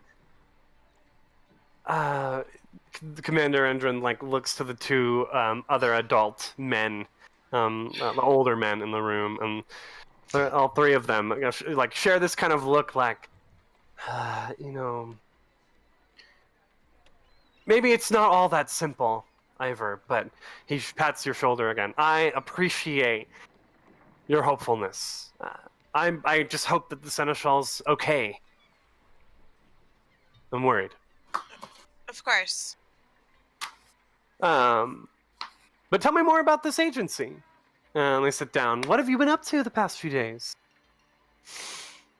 Just normal, keeping the peace, investigating, making sure the city's safe kind of stuff. Nothing weird, nothing dangerous, nothing with lives.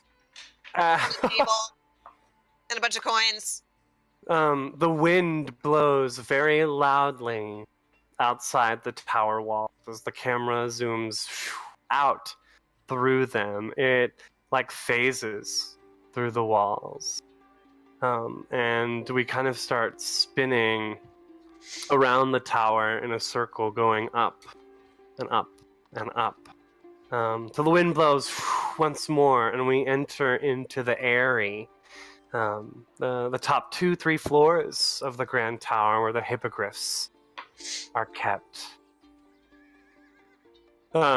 We see Yignal Bearwatcher, now a full adult, as we saw him not just a few moments ago in the commander's office. He looks younger, though, maybe a little less grizzled, a little less worried. He's busy throwing up a big harness onto a hippogriff, and he shouts over his shoulder, "Lauren, are you going to let me do all the work here?"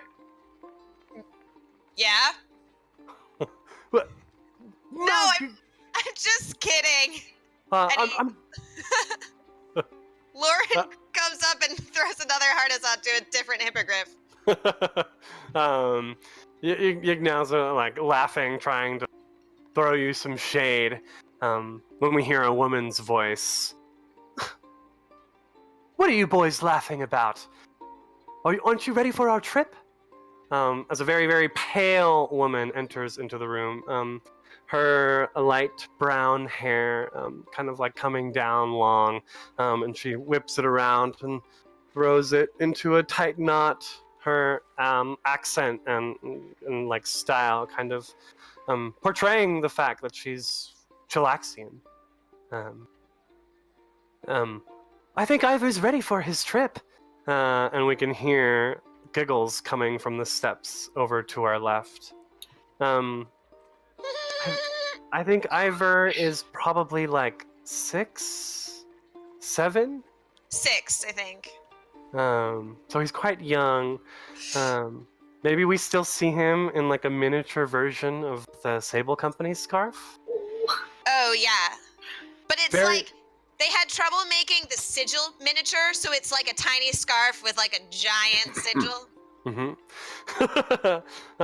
His skin is quite pale, but he's got that same light brown mop of hair.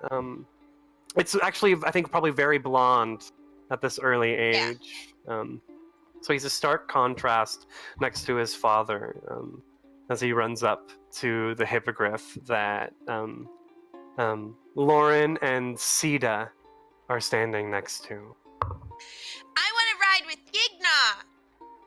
"Oh, well, I'm sure that would be all right. Yes, is that okay, Yignal?" Sita looks up at him, and Yignal's like, "Oh, of course." And he Yay! scoops up Ivor and puts him on the hippogriff in front of him. With a swoop, the two hippogriffs leave the area. Yignow kind of like holding on to Ivor, letting him pretend that he's like I'm steering driving! the hippogriff. And on the other one, we can see Lauren and Sita. Um, the two hippogriffs like soar out around the city, and Yignow's pointing out the sights. There, the Hall of Summoning. You see it? The wizards. They bring strange things into this world. It's quite a sight to behold when they open their gates once a year. We'll go, Ivor. The four of us. Okay. He continues pointing out the sights. Oh, careful! Don't pull there on the hippogriff. They don't like it when you pull on their feathers. Sorry, Oh. buddy. A rush of wind blows in. Hold on, Ivor, and he takes the reins from you and puts his arm like around your waist, trying to like. There's a lot of turbulence as the hippogriff goes up and down. Maybe Ivor lets out a little like. Yeah. And like Yignow tries to hold on even tighter as buffets of wind come in. Off in the distance, we can see Lauren and Sita looking cautiously like, what's happening over there? And then in a flash, the hippogriff squawks and turns upside down. Yignow's hands are empty. Ivor's fallen. A moment later, Lauren and Sita's hippogriff swoops in underneath, catching him safely. The pair of hippogriffs quickly return to the area where Yignow's jumping off like as soon as the hippogriff lands. I'm so sorry, Lauren, Sita. I had complete control of him. I just don't know where those winds came from. Don't worry about it, Yigna. It's fine. He's fine. These things happen. These things happen sometimes. I'm taking him. We can't control it. Sita's like, it's fine, please. And she takes like a crying Ivor like back downstairs. No, Lauren, It's so scary. Lauren, I just did everything. And I then know. I know you did. That was you. That wasn't normal wind, Lauren. No, what are you talking about? You think I would put my son in danger? I know how to fly these skies.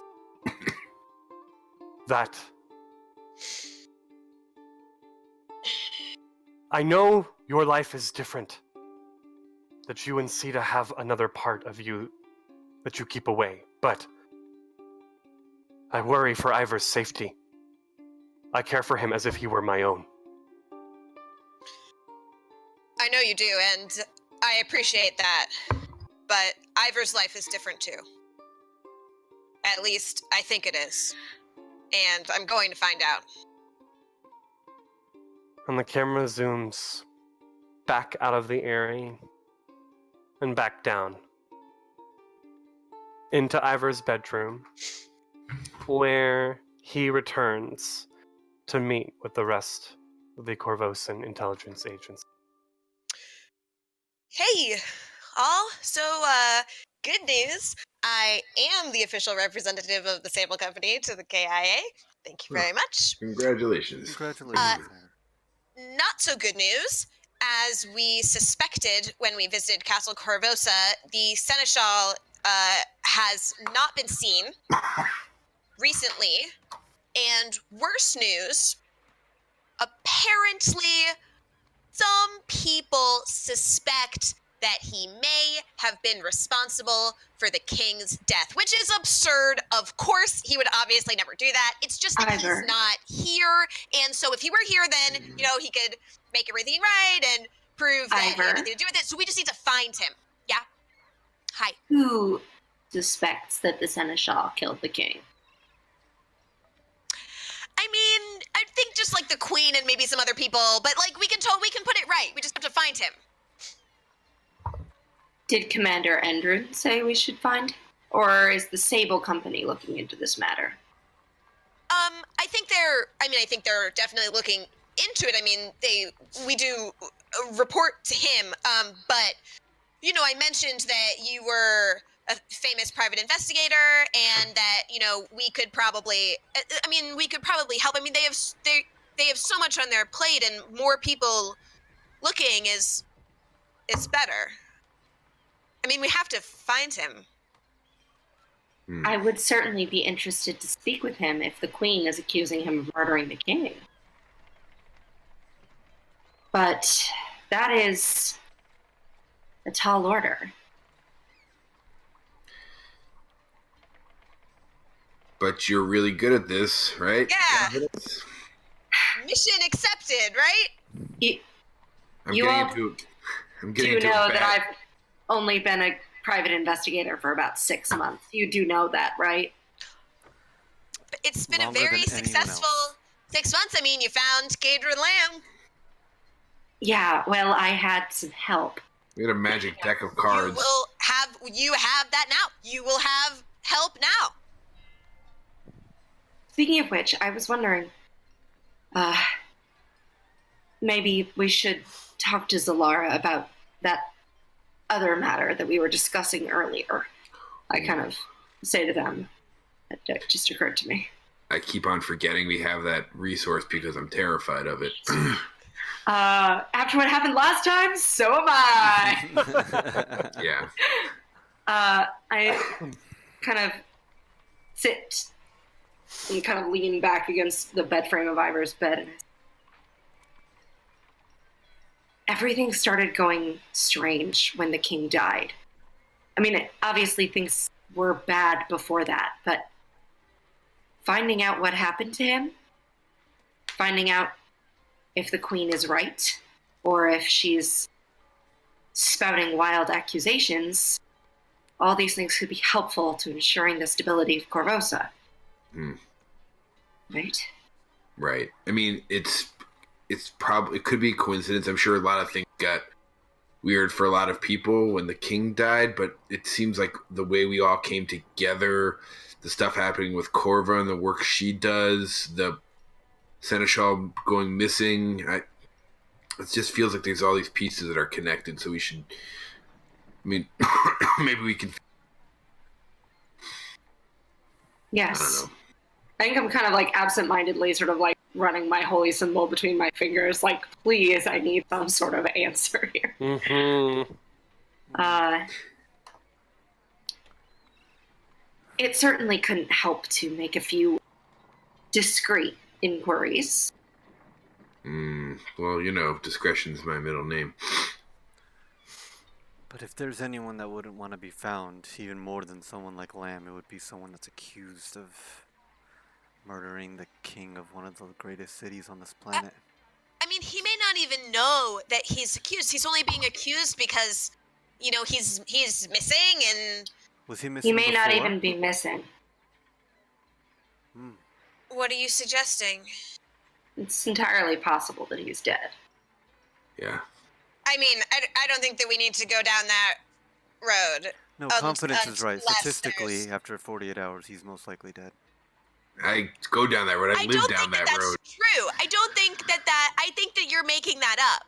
That sounds like something that you made up. He's probably fine, and we just need to find him so he can come back to Castle Corvosa where he belongs, and he can explain what happened.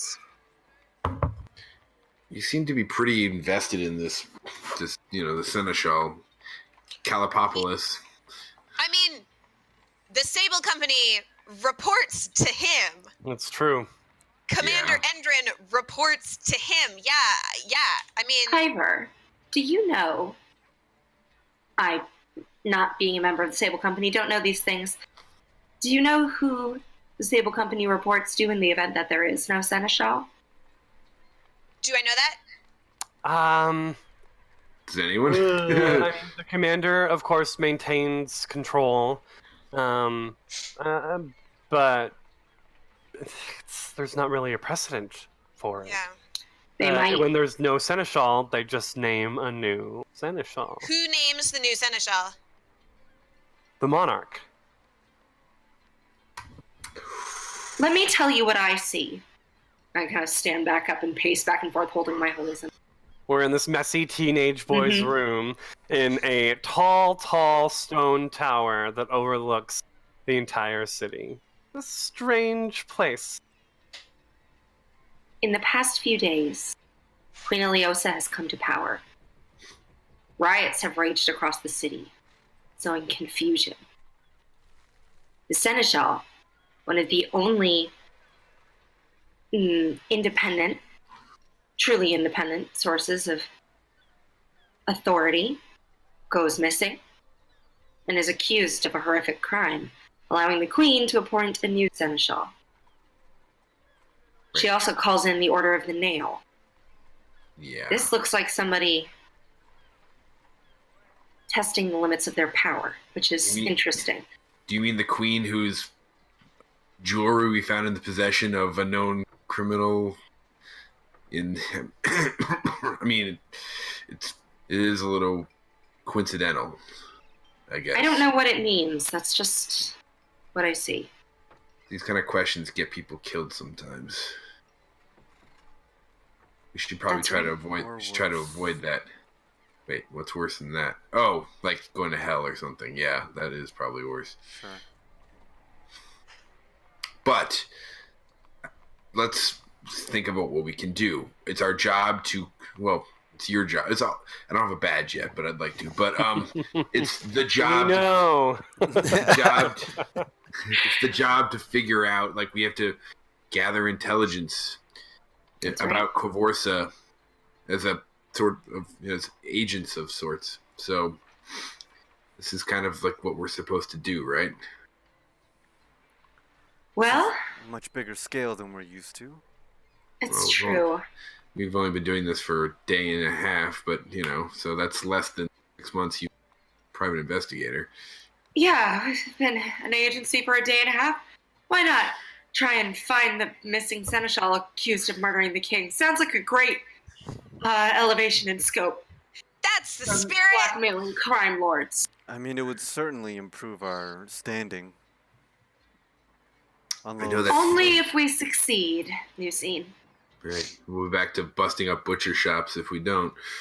if we're I lucky. don't think they'll Yeah. let us walk around free if we end up doing this wrong. Well, let's But- not do it wrong then. Easier said than done. But where would we start? I mean, we don't even know when he went missing specifically. Was it the same day as the riots? The only information we will be able to get about that is from other people in the palace. We may have to go back and talk to some of the servants. Does the seneschal live and work out of the palace? Yes, the seneschal's duty is the protection of Castle Corvosa. Yeah, I mean that's the job. But primarily, they're the one of the biggest responsibilities that a seneschal has is the ability to oust a monarch if need be.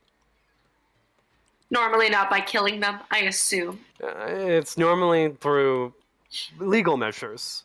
The seneschal is the one who has the power to enact those proceedings. Confidence would know that instantly. So we have to go find out when's the last time this person was seen, alive or dead, and track it down that way. I mean, I could have a quick look. Yeah. But it's late-ish. Is this something you want to... Should we strike while the iron's hot? We let a night pass and see how this looks in the dawning of a new day. I'm happy to do it now. All right, let's do it. No time like the present. Every moment the trail gets colder. You're right. See? I told you. You're really good at this. I'm gonna kind of awkwardly sit back down and I've never actually tried to do this before. It happened the first time kind of unintentionally. Mm-hmm. So I'm thinking back to that moment and I find that little shard of brick in my pocket, still sort of stuffed in there. Lucine stares intently from the opposite side, just okay, I'm taking notes this time. Yeah. Just I think watch. Ursian looks out. Yeah. Ursian looks out the window because it's awkward to watch this, so I'm kind of oh yes, do it. And I'm gonna kind of close my eyes and clutch my holy symbol and pray to Abadar. It's got verbal and somatic components. Yes. Yeah. And sort of like, I feel like I like hold the brick out, maybe like kind of like a dowsing rod, almost. Like, Mhm. Earth to Corvosa. Earth to Corvosa. And cast Ears of the City. Your eyes, I think they go gold, Like roll back. Yeah. and you're kind of back. It's very ethereal, this realm you're in, and like we can see almost just like energy in like in the room that you're in, but you're not just in Ivor's room. You're in like every room in the city, the room of every teenage boy in Corvosa. Ooh. Oh, it's a lot to handle. They all have statues. Roll a will save. No, I'm kidding. So, Or according- drawing or something. Yeah. According to the spell Ears of the City, which you can cast on other people also. I can. I just realized that. 3 rounds. Each round you can act as if you spent 1d4 hours gathering information via diplomacy check. So let's start with round 1. Okay. I think what I'm looking for is people talking about the steward. Like, if they... Seneschal. Seneschal, sorry. The last place they saw him, etc. Okay. 24. 24 on the diplomacy. You almost like there's a sensation of flying through the air, but it's actually more of just blinking, and you're there. You're back in Castle Corvosa. You can hear like the thoughts and voices of some of the servants and guards that, given the opportunity, you would be interviewing in life. Oh, well, I mean, I saw him the evening of the founding festival. He seemed nervous, worried, but the seneschal, he was always so calm and kind. That's it. If you hear a few other voices. Mm-hmm. Oh, they confirmed the evening of the founding festival, he was seen inside Castle Corvosa. That would be Wheel Day night or Wednesday. It's Sunday, FYI. Oh. Okay, that's number 1. Do we have any idea what this guy looks like? Question mark. Ivor knows what he looks like. I probably would have asked Ivor before I did this, Yeah. if that's okay. He is a short man, a little pudgy, and with like sandy brown hair that's balding and more kind of like a little monk's circle, where the middle is. He's got like the Homer hair that just kind of like goes across. But he, seems like, but he was always actively engaged in conversation with people, readily happy to discuss arts and knowledge. I think the next thing I want to look for, I basically picture my consciousness kind of like spiraling out from the castle, seeing if anyone noticed someone matching that description, sort of like sneaking away. Mm-hmm. Yeah. So like wandering the streets near the castle, seeing if anyone Got it. noticed him leaving. Again, if I were walking, asking people, this is what I would. Next diplomacy check. Yes. Oh, sorry. 28. 28. Nice.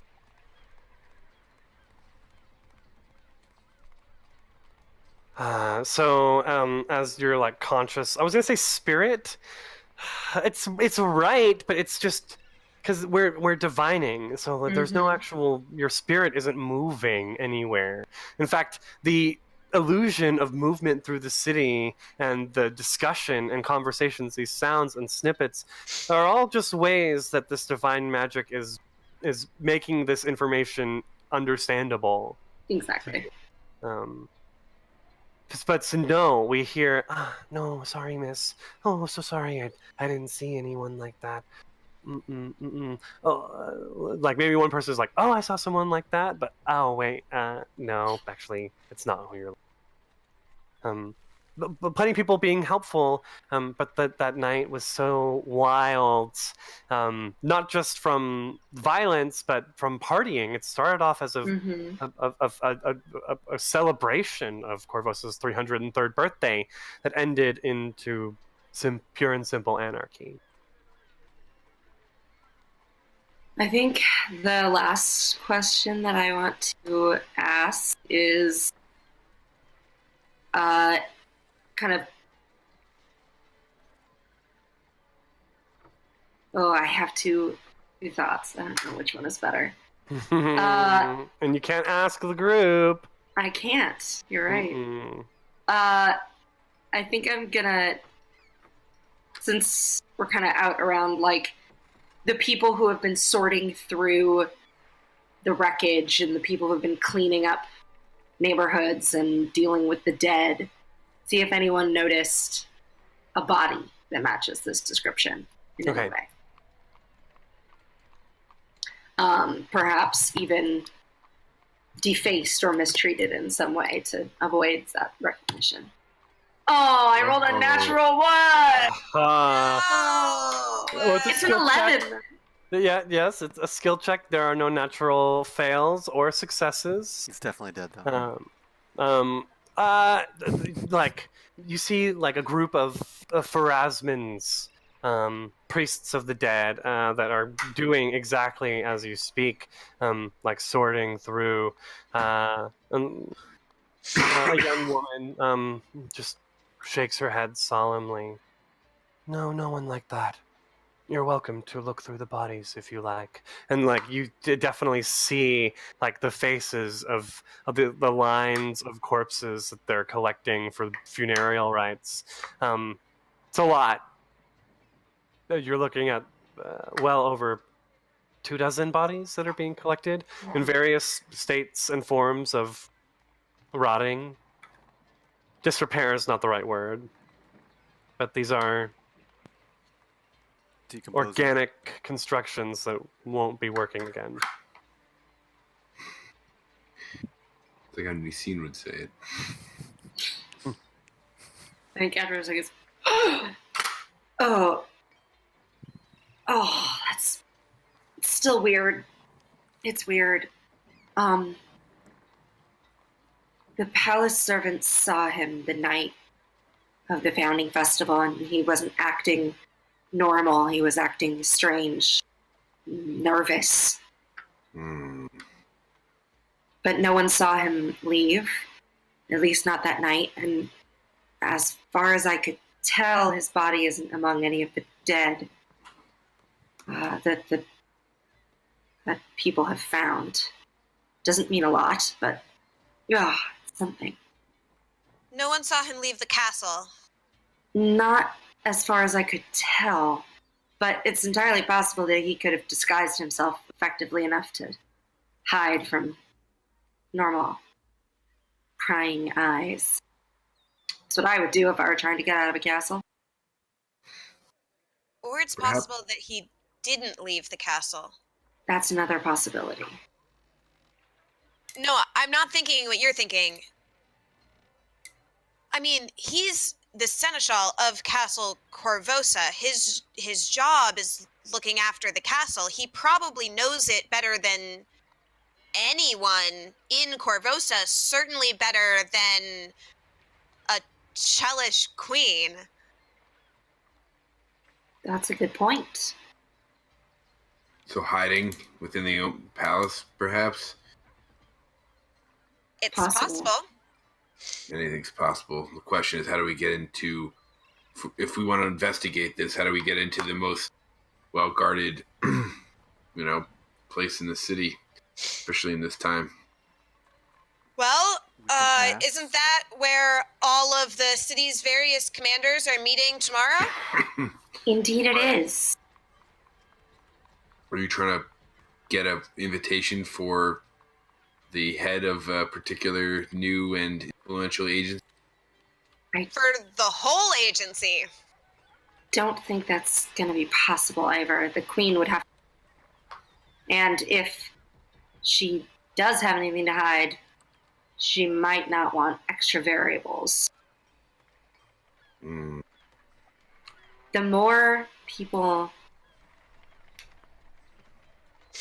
I think to a certain degree, the effectiveness of our investigations comes from a certain degree of anonymity. Certain degree, of course. But I don't know. Somehow, I feel if we asked to come to this meeting, the Queen might not agree. It is ultimately up to her. We were not. While we do have a certain amount of extra legal authority, I don't know that I want to put it to that test quite so soon. Then what do you suggest?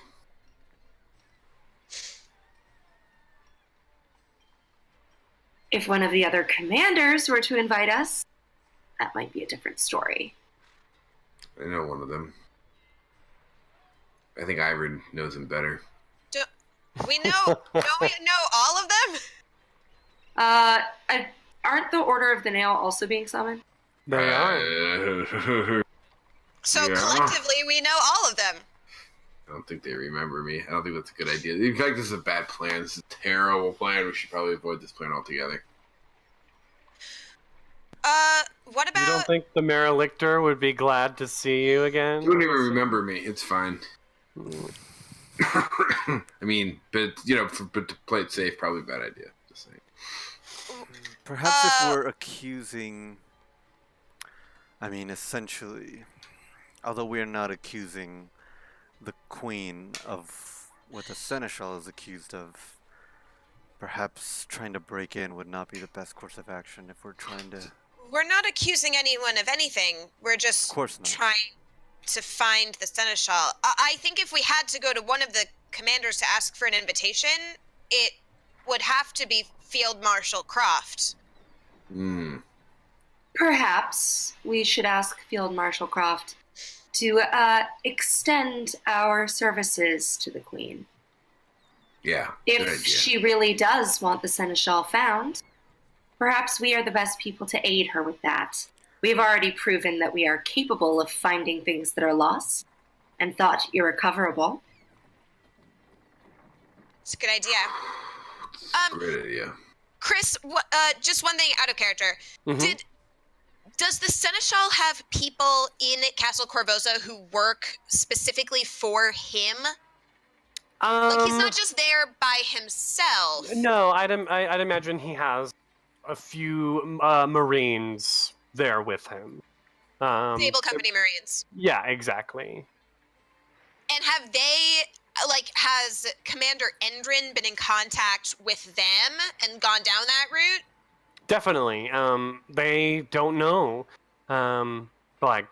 He would if asked earlier. I mean, he would have explained no one at the Sable Company knows where he is.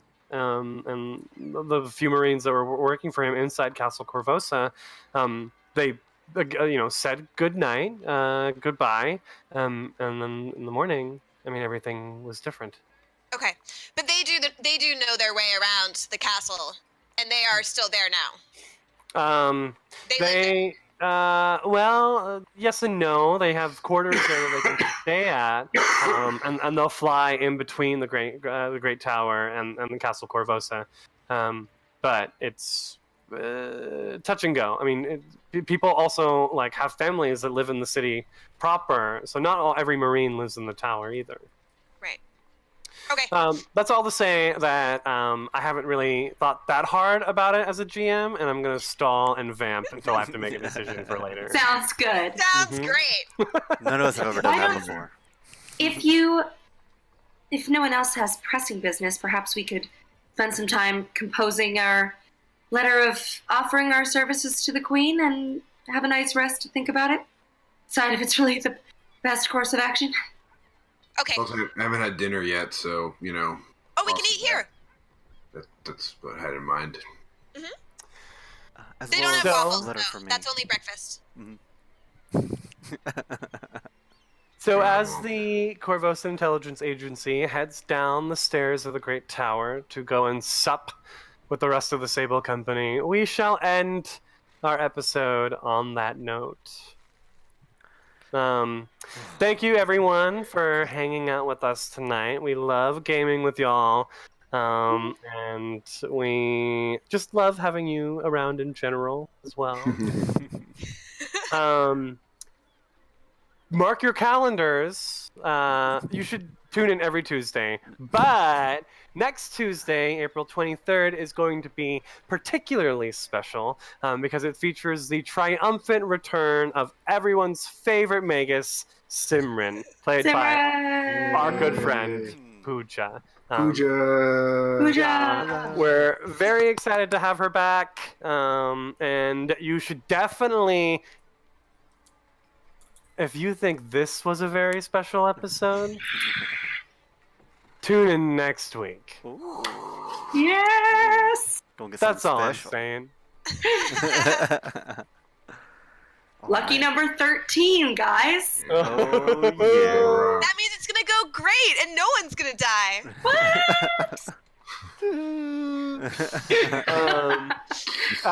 But on that note, thank you very much, and we'll see you next time.